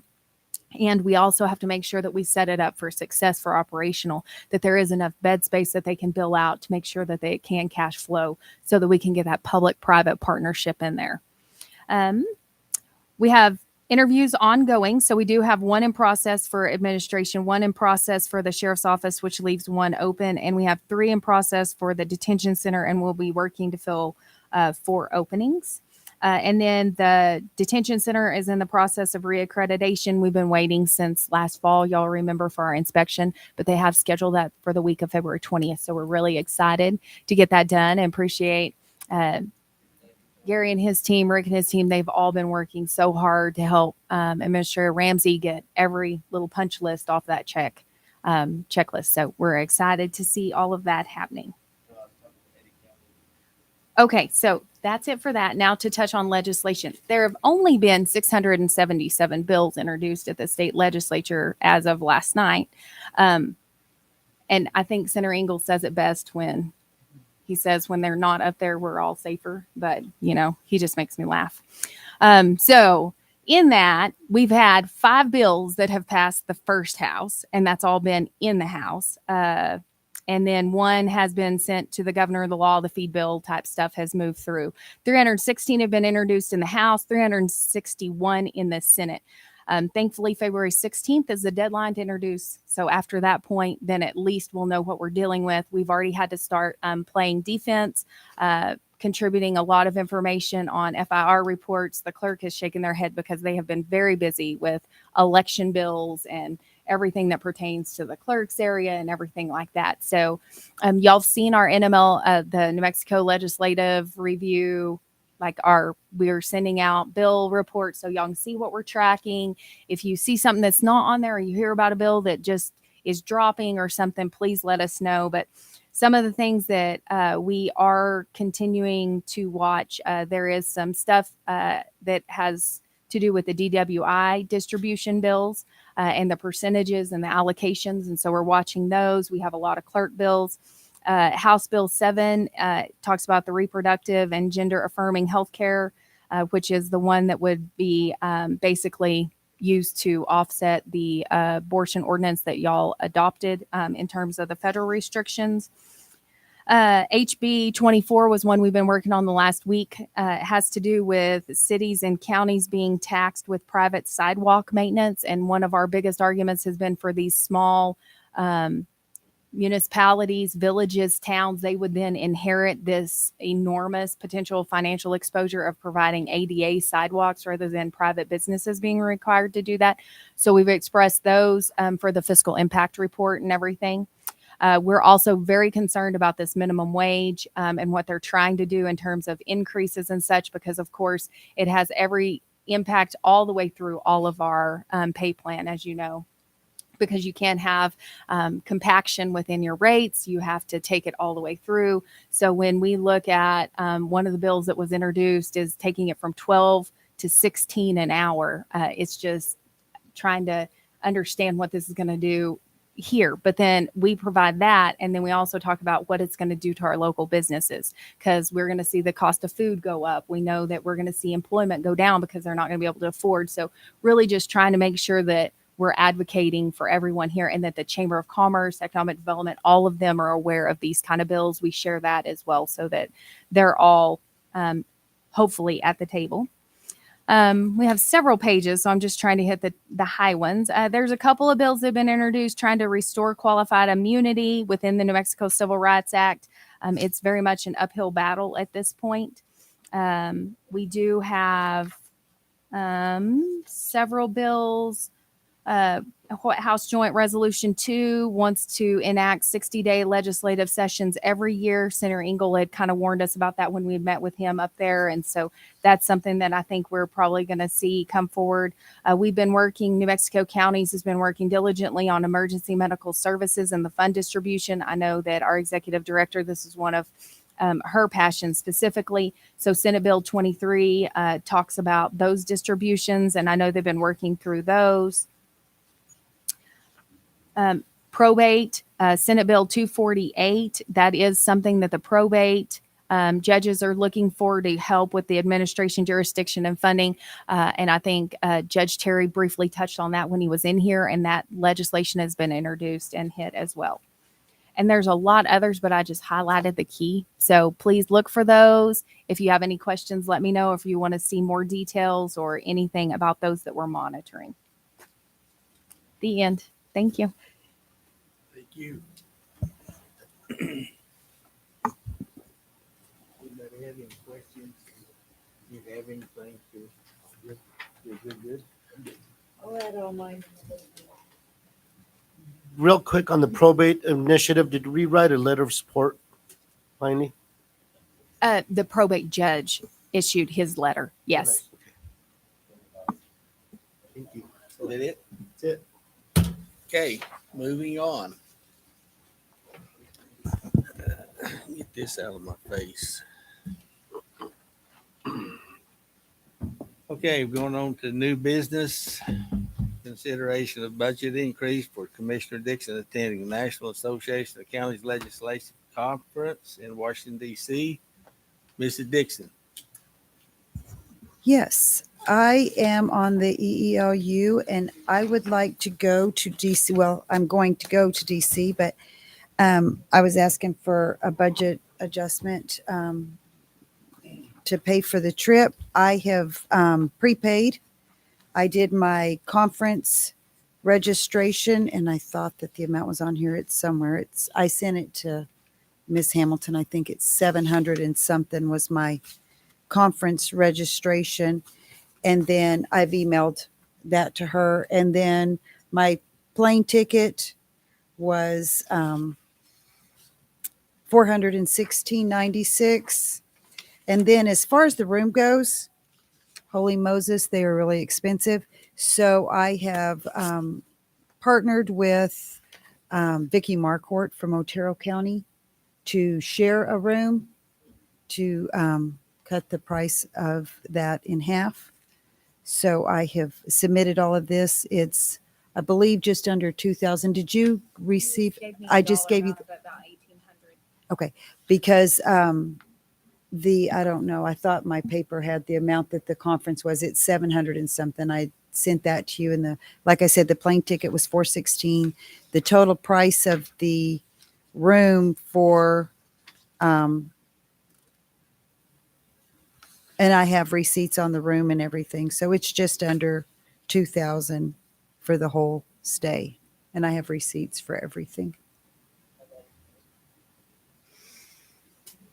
Well, I think it's great that you care enough to go. You've already gone to the national convention in this budget year. Back last August or sometime you went somewhere, I thought. Oh, to Denver. Yes, that was there's two conferences for NACO a year, two main ones. One is the annual conference, which is the one you're speaking for in December of 22. This is the legislative conference for 23.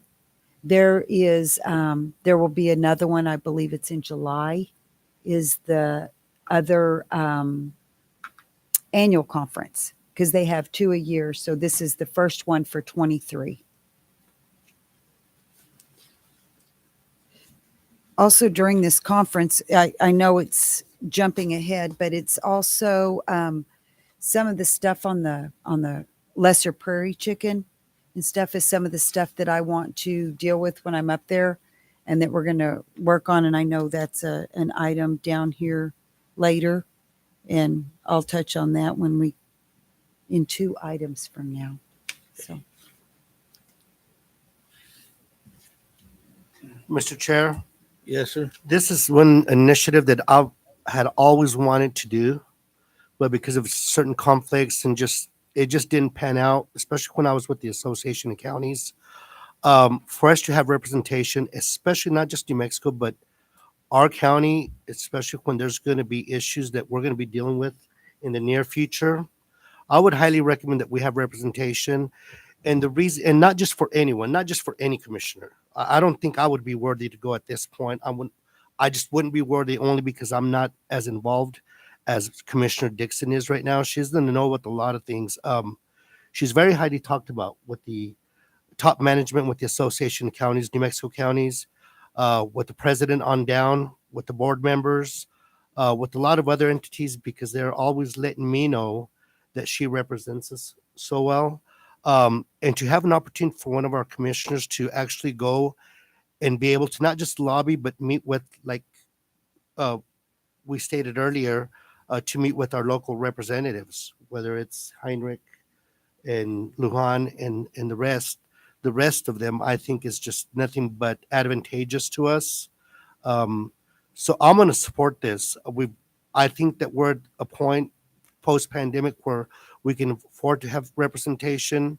So I think it's just a win-win situation. And although it may be a little pricey, I truly don't think that with good representation that a commissioner should be paying out of pocket. That's where I stand. Well, I agree that a certain amount of travel would be nice. But at the same time, I hate to start something and not go or try to jump in whole hog. I mean, are we talking let her go 2-3 times a year, or are we going to limit the amount that we allow? Because this is taxpayers' money we're talking about. And I do not believe that it's a bad thing, but I think I don't know what I think it's case-to-case basis, and if we're getting our bang for our buck, I just think that it's cost-effective all the way around. For her to be our voice, I feel more than comfortable because she has established, at that level, she has established that relationship at the federal level, but we really haven't had in the past. I know that we've worked individually, diligently with Diane and Constance, others back in the day. I know Amber has reached out, has open dialogue with them for years and years now. But if we can have somebody there on board, and if, because I'm gonna mention it, there's probably going to be representatives from New Mexico that are going to be counteracting our initiatives that are going to be in the best interest of Roosevelt County. And I would like someone to be there to voice on behalf of us our opinion. And one of the things is the prairie chicken. The other thing is the 100. What's that other issue? The big issue on federal government. Yes. The 30 by 30. Thank you. That's going to be addressed big time. And I know there's going to be some northern New Mexicans that are going to be doing things in contrary of what we're supporting as a board. And if we have our voice there, it's going to be on record. And, yes, it does seem like a lot of money, but I think that, and we got to be good stewards of taxpayer money. But the fact of the matter is, we need representation. The rest of New Mexico, a big piece of the state of New Mexico has representation there.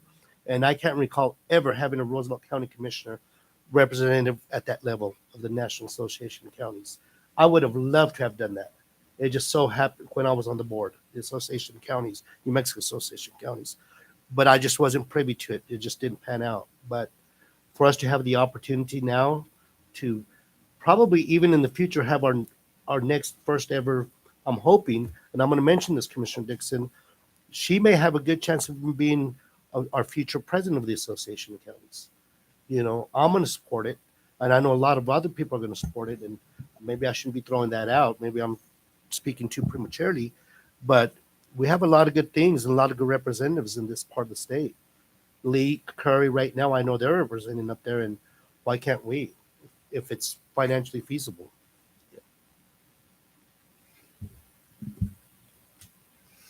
So what is the commission's pleasure? I'd like to send her up there, Chairman. If all possible. We need it. We need the representation. I'd like to have a motion to amend the budget to send Tina up there to Washington, D.C. on this National Association of Counties Legislature Conference. As the total amount presented to the county manager from Commissioner Dixon, Commissioner Criswell, is that the way you want to state it? I can tell you an exact amount.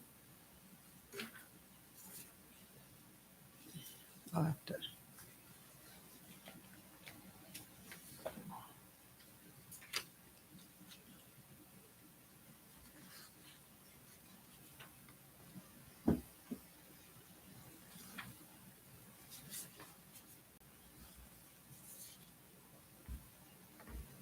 I thought I emailed them all to you. I put it on there to send it to you as well when I did it. Did you get the NACO one? I looked on my phone and I didn't see it pop up, but I'm just searching on here. I just, when we talked on the phone, you had said about 1,800. So we just need a dollar amount. It is right about for- 1,800. So- Yeah, that's fine. 18. Yeah. Yeah. So if it's It's- 1,800, that's great. And then we just need a number to know That what one's to going present for It's budget. about 1,800, yes. With that $1,800 amount. I'll second that motion. You made a motion Yes, sir. to increase 1,800. Yes, sir. Do budget adjustment. Yes, and I'll second. Motion's been made and seconded to do a budget increase of $1,800. This will provide travel and stay for Commissioner Dixon. Is this another roll call vote? It is, isn't it? Should be. Okay, go with you. Yes. Yes. Yes. Yes. Okay, it's 4 yes votes. The agenda item passes.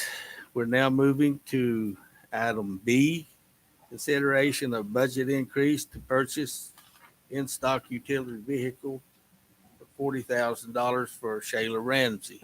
And I think this is probably what we was talking about earlier. Is this correct? Yeah, sorry, it's her. Okay, that's all right. Oh, no, this is, that was the ADA van that was out there. Right. This is a different Oh. request. Right. Corvette. This is a Corvette. I wish. Go ahead, please. Okay, so as you know, we have waited 3 years to receive our ADA van. And when we had the fleet meeting, I had mentioned needing a new, bigger, reliable vehicle for training for our staff and things like that. In searching, I learned that there is a vehicle in stock, and I wanted to bring this to you guys so that way we're not put in a position to where we have to wait so long to get a vehicle that we need so desperately.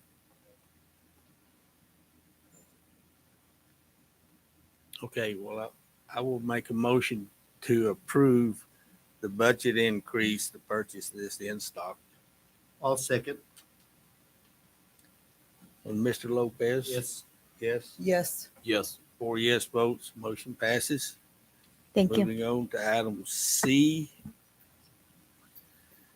Consideration regarding the listing of Lesser Prairie Chicken and possible revision of resolution of 2014-25.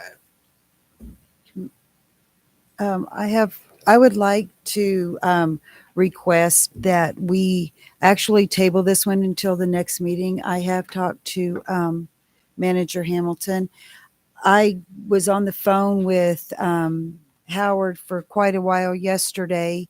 He is for the New Mexico Arizona Coalition, Howard Hutchinson. There are several things that are changing right now with the Lesser Prairie Chicken. And you have in your email, Miss Hamilton I had sent it to her and she forwarded it on to you. There is a meeting talking about the boundary lines and stuff with the prairie chicken that's going to be on Thursday, that if you guys want to sign on, you have to click on the link and register to go on and listen to that. But there's a few things that are going on in the next week or so with this Lesser Prairie Chicken that if we would wait to do our resolution until the next meeting, I think we would have more solid information because of the way things are changing right now with it. And for the record, we have a resolution right now. We're just looking to either expand it or amend it. Oh, Stuff we to would it. definitely have to, there's not anything in there that's even relevant anymore. Right. It needs to be updated. Yeah, exactly. Yes, it was a motion to table. And I'll second that. So if I can, Mr. Chair, Commissioner, so in the meantime, I do need feedback from the commission coming this way with the new information because we do, this is set to go in effect March 1st. So our next meeting is February 21st. So we have to have a draft ready for the February 21st meeting. So after all these meetings, please send me things that we need to look at so that we can address this with the county attorney as we're looking through all of those things to modify the resolution. Thank you. Sorry, I just need some Right, back. Yep. Not to sound naive, but I'll defer to my other commissioners in reference to this subject. I'm not real familiar with the whole prairie chicken thing, but I know you guys deal with it a lot as being country folk and a lot of individuals out in the county. So you guys can maybe educate me a little bit. With this prairie chicken thing, there's something else I would like to go Take me on. for a tour. Like there is an article, I don't know if any of y'all have read it, but so where Colorado Kansas and Texas, New Mexico, Oklahoma, we all have this prairie chicken issue, but what is it? Kansas, Texas, and Oklahoma, they have already, their AG's office has already filed that they want the Fish and Wildlife on the whole prairie chicken thing. New Mexico has not got on that yet. That's also something that I would like to work on, that when we do this at our next meeting, that maybe we get on board with that and try to get our AG to go ahead and work with us on this prairie chicken issue too, because Lee and Roosevelt County are two of the big counties for the prairie chicken issue. So I would like to also try to include something about that in there, if that's okay with y'all. Okay. Okay, there's a motion and a second. Go ahead, Lee, how do you vote? Yes. Yes. Yes. Yes. 4 yes votes, motion passes. Be tabled in the next meeting. Item D, request for approval of replat of lot 5 and 6 to block 11 of the original town side of city of Portales subdivision. Mr. Montiel. Hello, Mr. Chairman and Commissioners. All three of these are in the municipal city limits. So John Campbell has applied for a summary replat of lots 5 and 6 in block 11 of the original town site subdivision. This replat is located in section 26, township 1 south, 34 east of the original town site. This replat is in the city municipality limits, and it's more described as follows. It's 100 feet from the intersection of West 2nd and Main Street. So basically, it's right over here beside a Dewdrop Inn. The proposed summary replat contains 2 lots. The proposed summary replat will divide 4 lots. Will be divided into 4 lots called lots 5, which will be the northwest 25 feet. Lot 5 will be the southeast 25 feet. Lot 6 will be the northwest 25 feet, and lot 6 will be the remainder, which is southeast 25 feet. The minimum size will be 241 acres. The maximum will be 2.41 acres. They're all divided equally, about 1,500 square feet. It falls under our Article 6 summary review process. There were no adverse opinions from utility landowners from the letter sent out by the city. It has been approved by the city. It has met all the rules. I ask for your approval. Move approve the replat. I second. Motion made and seconded. Dennis, how do you vote? Yes. Yes. Yes. Yes. 4 yes votes, motion passes. Item D, another replat approval. Mr. Montiel. Sam Robbins has applied for a summary replat of lots 3 through 8 in block 20 from the Hensley subdivision in the Leach Townsite subdivision. The replat is located in section 35, township 1 south, range 34 east of the Hensley subdivision of the Leach Townsite. It's again in the city limits. It's described as 456 feet south of the intersection of South Avenue D and 16th. Basically, it's the Goober McCool's property. The proposed summary replat contains 6 lots. The proposed summary replat will combine 6 lots into 2 called Track A and Track B. The biggest would be 0.37. The smallest will be 0.37. The largest would be 0.702. Again, falls under our Article 6 summary review. No adverse opinions, has been approved by the city. It has met everything from our rules and regulations and subdivision ordinance. I ask for your approval. I move to approve agenda item E, Mr. Chairman, as presented by Mr. Montiel. Second. Motion made and second to approve item E. Yes. Yes. Yes. Yes. 4 yes votes, motion passes. Item F, request for approval of partial street evacuation adjacent to Block C of the Lindsay addition. So this is the last one. The Bacas have applied for a partially vacated, undeveloped road easement that was established on April 13th of 1907 in the Lindsay Addition Block C. Its location is in Section 26, Township 1 South, Range 34 East, or 282 feet from the intersection of East Maple Street and North Abilene Place to the easement's entrance. More described, the north side of the undeveloped road of East Nogales Street, which is described platted as 30 by 189 by 30 by 150 by 92, and on the undeveloped side of North Abilene, which is platted as 30 by 129.82 by 30 by 159.83. That's what's platted for the easement. The proposed partially vacated easement is in the city of Portales limits. It contains 0.17 acres in size. In turn, will belong to the Bacas. The partially vacated easement, if approved, will have an easement also attached to it of 1.1057 of an acre to enter the property off of North Abilene Place. Woo. So under the Roosevelt County Ordinance, Article 13, Special Procedures, vacation of plats, which that's what we had to follow, the city of Portales sent out letters, no adverse opinions from the owners or utility companies. It also has been approved by the city of Portales, has met all of our rules and regulations. I ask for your approval. Move to approve agenda item F. Second. Motion been made and seconded to approve item F. Dennis, how you vote? Yes. Yes. Yes. Yes. 4 yes votes. Thank you, John. Thank you. Okay, item G. Discussion of continued public service negotiation with the city of Portales, Commissioner Lopez, Commissioner Dixon. I'll defer to you, Commissioner Dixon. Okay. Since you spearheaded the meeting. I did, that was you. Anyway, Commissioner Dixon. so we met with Mr.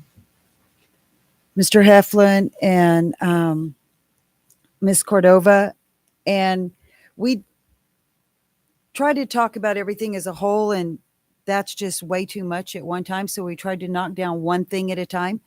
We talked about the EMS or the dispatch services. I'm sorry. We spoke about the dispatch services. And so with that, we had agreed as a commission to pay $175,000 for dispatch services. And then we had our whole contract. They agreed to the 175. They just didn't agree to everything else. Commissioner Lopez and I had talked about it after that, and what we came to was we've got to start somewhere, and we just keep pushing back and forth on who's doing what and which side. So what we had come to was the 175,000 is what we can afford to pay for dispatch services. We know it's not what they asked for, but it is something that we agreed upon. We would like to go ahead and start making a payment because we have not made any payments whatsoever for dispatch services since it started. So what we would like to do is go ahead and pay on dispatch services with an agreement and do as we go through, but just get that portion done because we can pay that amount for dispatch services just for the year. It comes due again in June of 23 is the final payment. So go ahead. You've got a contract. No, they had submitted one that we can look at that if y'all want to consider. We wanted to talk to y'all and see what y'all thought about it first, because it was what the payment plan, Ms. Hamilton, I understand that there was like on the 123, there was like invoices or that they were sending out that we weren't paying because we didn't have an agreement. So legally, that you have to have an agreement in place Right. before any payment can be issued. Right. So we had proposed either the 125 for dispatch services or 175 with the sheriff, their input that we need a board. So if they will go and move toward establishing a board and set some goals and milestones, then we would be able to do the 175. So that was that proposal with the two, and that was the agreement. Was just trying to figure out a time frame of when they could enact the board and transition to that from the current structure that they have now. Okay. So I don't, Well, the 170, I was under the impression that we had all agreed informally on the 175. I never knew contingent upon there being a board. I'm going to be honest with you guys. I'm going to be against being a board, having a board. We've had dispatch services for almost 50 years as a pro bono service to the county. Whenever all this research was done initially by Amber and by Commissioner Savage, that number is what was thrown out, and that's what everybody had agreed to. Nothing's been signed off on. I love the fact that our team was sent up to Lee County to see how things were run there. But I like comparing apples to apples when it comes down to things like this. And Lee County is not Roosevelt County, and Roosevelt County is not Lee County. You know, you've got entities like Tatum, Lovington, Hobbs, Eunice, Gel, and I don't know if I'm missing any others. You can't compare it to Portales, Dory, Lida, Bill and San, Floyd, etc. So I just hate to try to fix something that's not broken at this point. I think that their due diligence, their due monies from the county. We've been able to have these services, and the complaints I've ever heard in the past, especially me as a commissioner since 2000, when I was first elected, any type of complaints have been very minimal. I've heard from the community and also elected officials and governmental entities within our jurisdictions that things are working well. I'll be honest with you, having that type of service and having the city have the brunt of all the responsibilities is what I would prefer. I wouldn't want to touch it with a 10-foot pole, because if there is a grievance, there is a process that we can go through with the city peoples, starting with the city manager and council and the mayor and whomever else we would need to go to. I just think that there needs to be a start. I mentioned it since day one that we had that form several months ago that we've got to not put the horse, but the cart before the horse. And we need to kind of not baby step it, but do one thing at a time instead of throwing everything all at once. So I think this is a fair number to start. I know that our agreement was once we got this in hand, and I've reviewed it a couple of times, that then our legal team would review it, then present it to the commissioners, and then we'd proceed whether we want to approve it or not. But I'm in total favor of it. There's got to be a start somewhere, and I know there's a lot of other city county issues that we're going to have to address, but I think taking one at a time is in the best interest of both entities. And the other thing that I like is that there could be room for improvement as well, either for city or county or both, because we'll be able to review this. It's like is working document the word I'm looking for? It's something that could be changed on an ongoing basis. We just don't know how it's going to work out because it's unfamiliar territory to us. I agree. So- Before, I don't see how we can approve this until we have a contract or some kind of an agreement between the signed, sealed, and our attorney has Right. been able to look over. Yes. So that's what we were bringing. We were bringing one, and we want him to be able to review it, Miss Hamilton to be able to review it and see everything that's on there. They can send it out to us, and whatever, and do like these working contracts and do each phase of thing that we have and leave them all working, so that when we get to the next one, if we need to take from this one to give to this one, we can change them back and forth, but at least to start one place. And we just went with the 175 because that's what we felt like we agreed on. Get a basic working contract that doesn't give anything different than what's been going on, except for the fact that we make a payment and that we pay for the services that we receive. And then we can give to or take away from as we move forward, but just so we at least have a starting point is all we wanted. So today, can we just actually turn this over to our? We can. Yes, that was our intent, Mr. Yeah. Chairman. Yeah. That was our intent, but I've got one more thing to say before this issue. Well, I do have a question. or Oh, I'm two sorry. myself. Mr. Chairman, go ahead. While we was talking about this, have y'all had any conversation about the juvenile No, housing that well, we actually stated, we're paying? right, what we stated earlier is that we're going to take one issue at a time. But that's leading up to what I was about to say, because I would like the record to reflect this. When I signed up for this, I was under the impression when I was appointed by the city council, peeps, that we were going to do this issue and this issue only. Now we're looking at juvenile detention, the animal shelter. We're looking at RR6 that we're supposed to be negotiating on behalf of the county. I don't mind doing that, but that's not what I had signed up for. And I know that minutes will reflect that that's not what I had signed up for. And not that I mind doing it, but I would like it to be more formal. If I'm going to be assigned to a committee on behalf of the county commission, I would like the record to reflect that, because I'm getting thrown into all of these different issues now.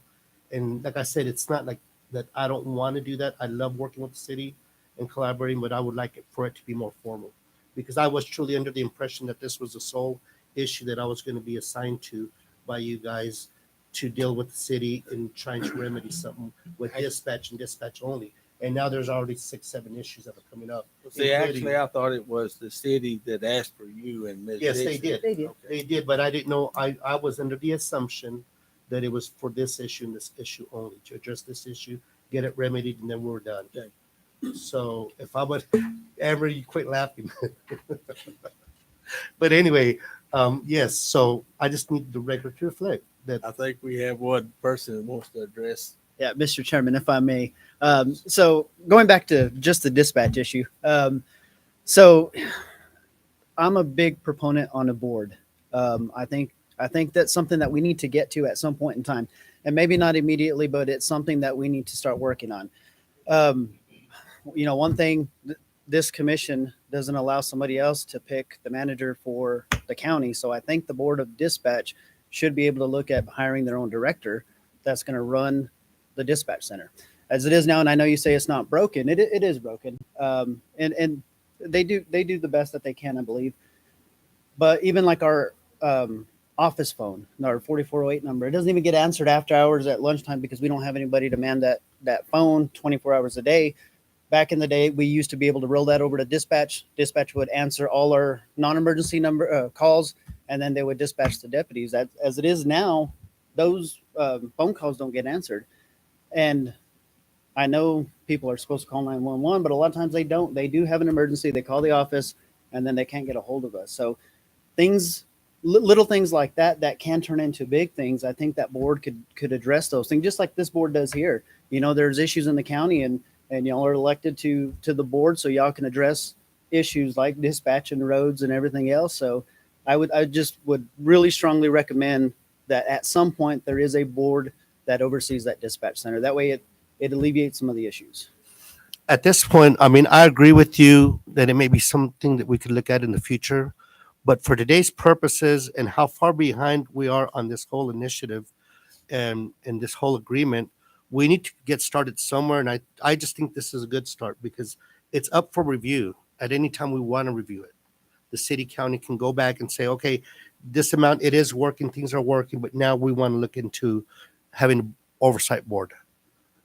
That's something that could easily be drawn up in the future. But for now, we need to get started somewhere. Right.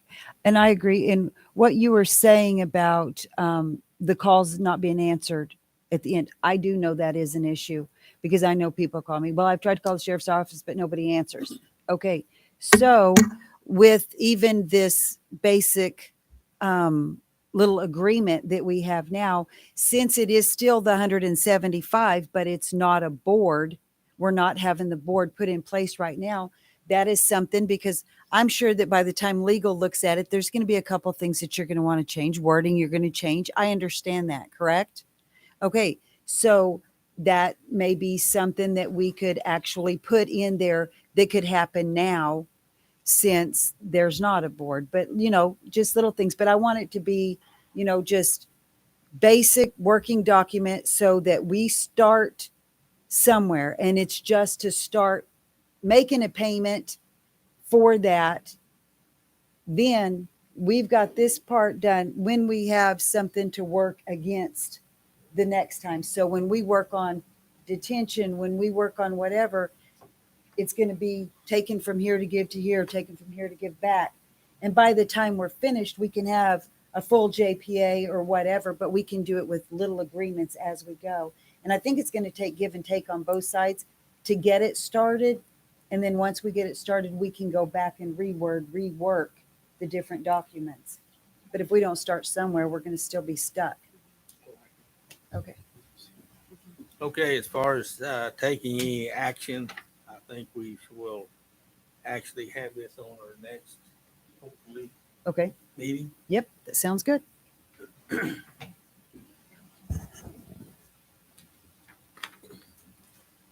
Okay, where are we anyway? 7A. 7A.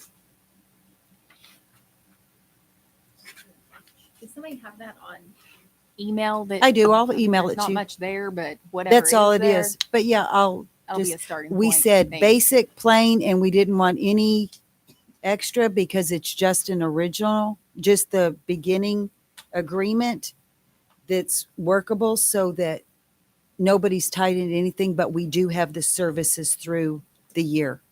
I just think that there's to be legally binding and to be able to protect the county's money, we're going to have to insert like some of the deliverables and stuff. So we just want to have something that he can work off of.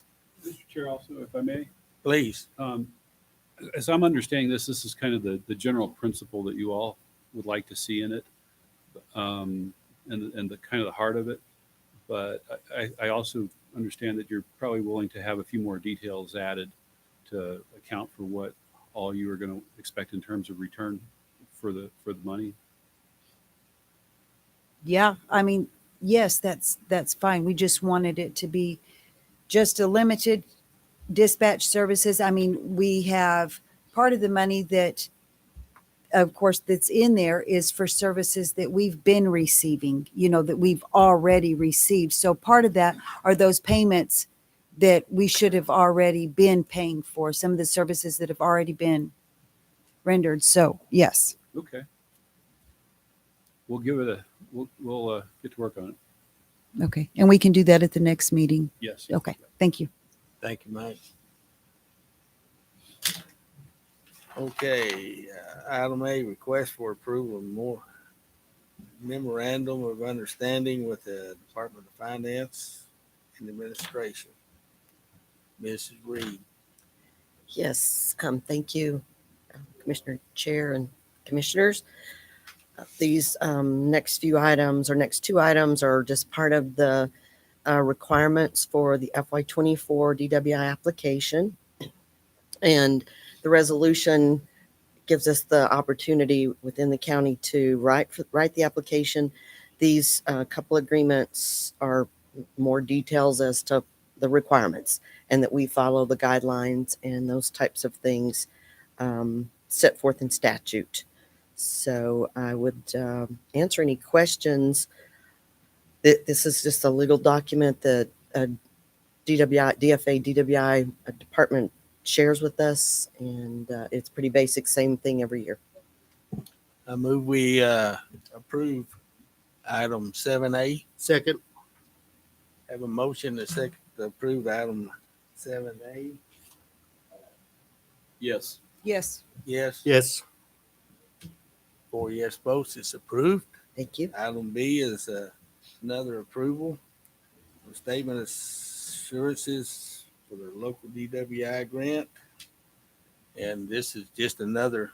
Yes, another form from the DWI, state DWI program, statement of assurances that we will abide by all the laws and guidelines.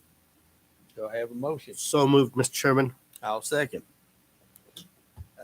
For approval of 7B, Mr. Lopez? Yes.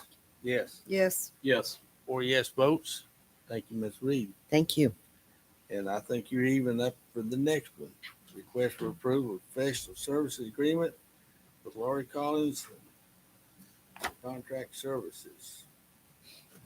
Teen Court within Roosevelt County DWI program. Yes, in our current FY23 grant application, we asked for $5,000 for a teen court case manager.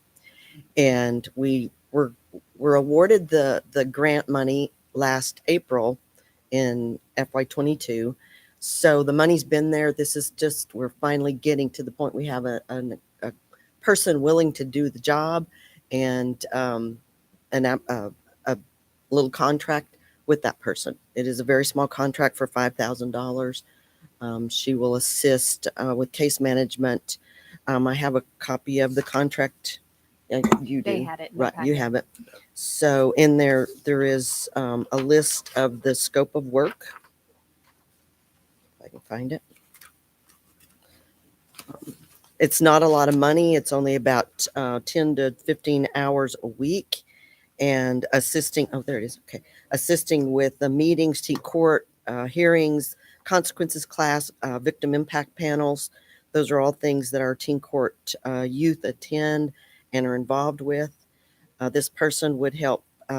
It really would just take about 10 hours off of me per week of contacting the families, keeping up with these youth that are assigned to us. We have, I believe, 12 cases right now. And it's a little taxing for me to try to remember to call them either on Monday or Friday, check on community service hours, remind them of when hearings are, because once we have a case, we do an intake.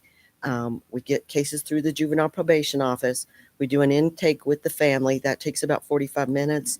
We then have a hearing, which are every second and fourth Monday of the month in the magistrate court. Those run 2 to 3 hours. Sometimes if we have 2 or 3 cases, then there's follow-up managing their case with following up that when they're assigned community service hours and jury duties to attend, which means they have to come back to the future teen court hearings. On an average, our teenagers are given about 25 to 40 community service hours per case and anywhere from 2 to 8 jury duties. So this case manager will just help me keep up with that. We keep them in a physical file and an electronic file. And so when the program was with the city, part of our money, since we had contractors for teen court and prevention specialist.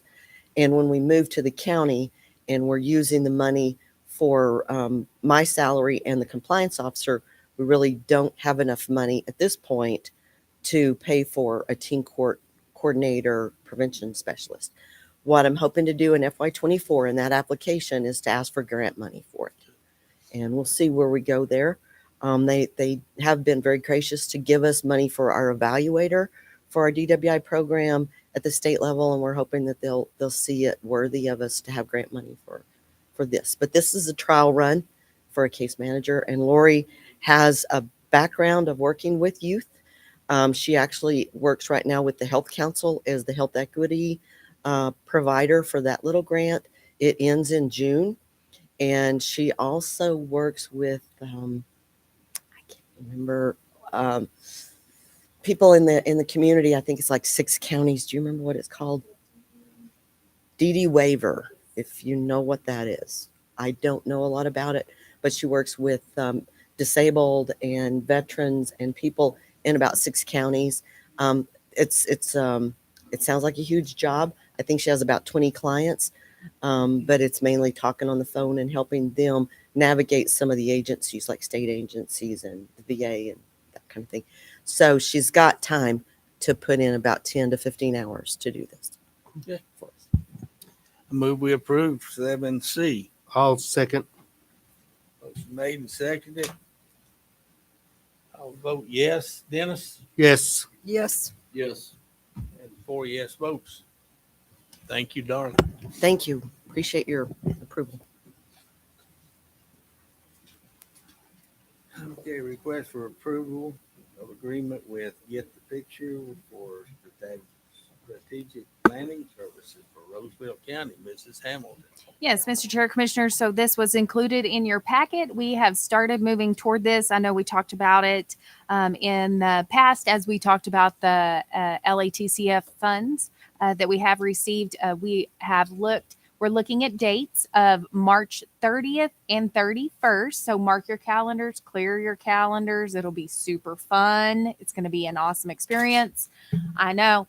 And ideally, what we're actually looking at is it may be all like the commission may be just all contained on the first day. And then the second day, when we get more in the weeds of how once we set goals and kind of look at some things like the weeds and all the details, that'll be just the department heads and the actual office working elected officials and everything.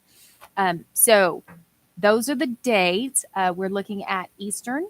We'll have it over at the Golden Student Success Center. They have some room available for us. I've been working with the president's office on some locations.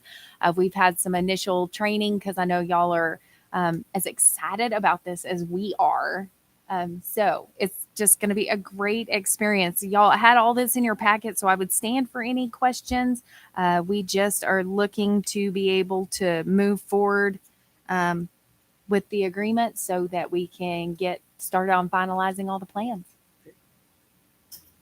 Move to approve. Second. Motion made and second to approve. Dennis? Yes. Yes. Yes. Yes. 4 yes votes. Thank you. Done deal. Item E, request for approval of municipal advisory agreement with RBC Capital Markets. Mrs. Hamilton. Yes, so this is just a standard agreement. We have the retention of RBC Capital Markets. They help us continue in any kind of debt service, refinancing, our Moody's rating, everything that we look at throughout the year. So it's a financial service that they help us with. We just need to keep them on retainer so that if we do have a need and continue to have those, as y'all know, we tend to run our credit report in terms of the Moody rating each year as part of the state of the county report that I give y'all. So I would stand for any questions, but ask for your approval. So moved, Mr. Chairman, to approve 7E. Second. Motion made and second to approve. Lord Lee? Yes. Yes. Yes. Yes. 4 yes votes. Thank you. Motion passes. We are now going to go into executive session. Do I hear a motion? So moved, Mr. Chairman, to go into Second executive that. session. How do you vote, Dennis? Yes. Yes. Yes. Yes. 4 yes votes. We are now in executive session.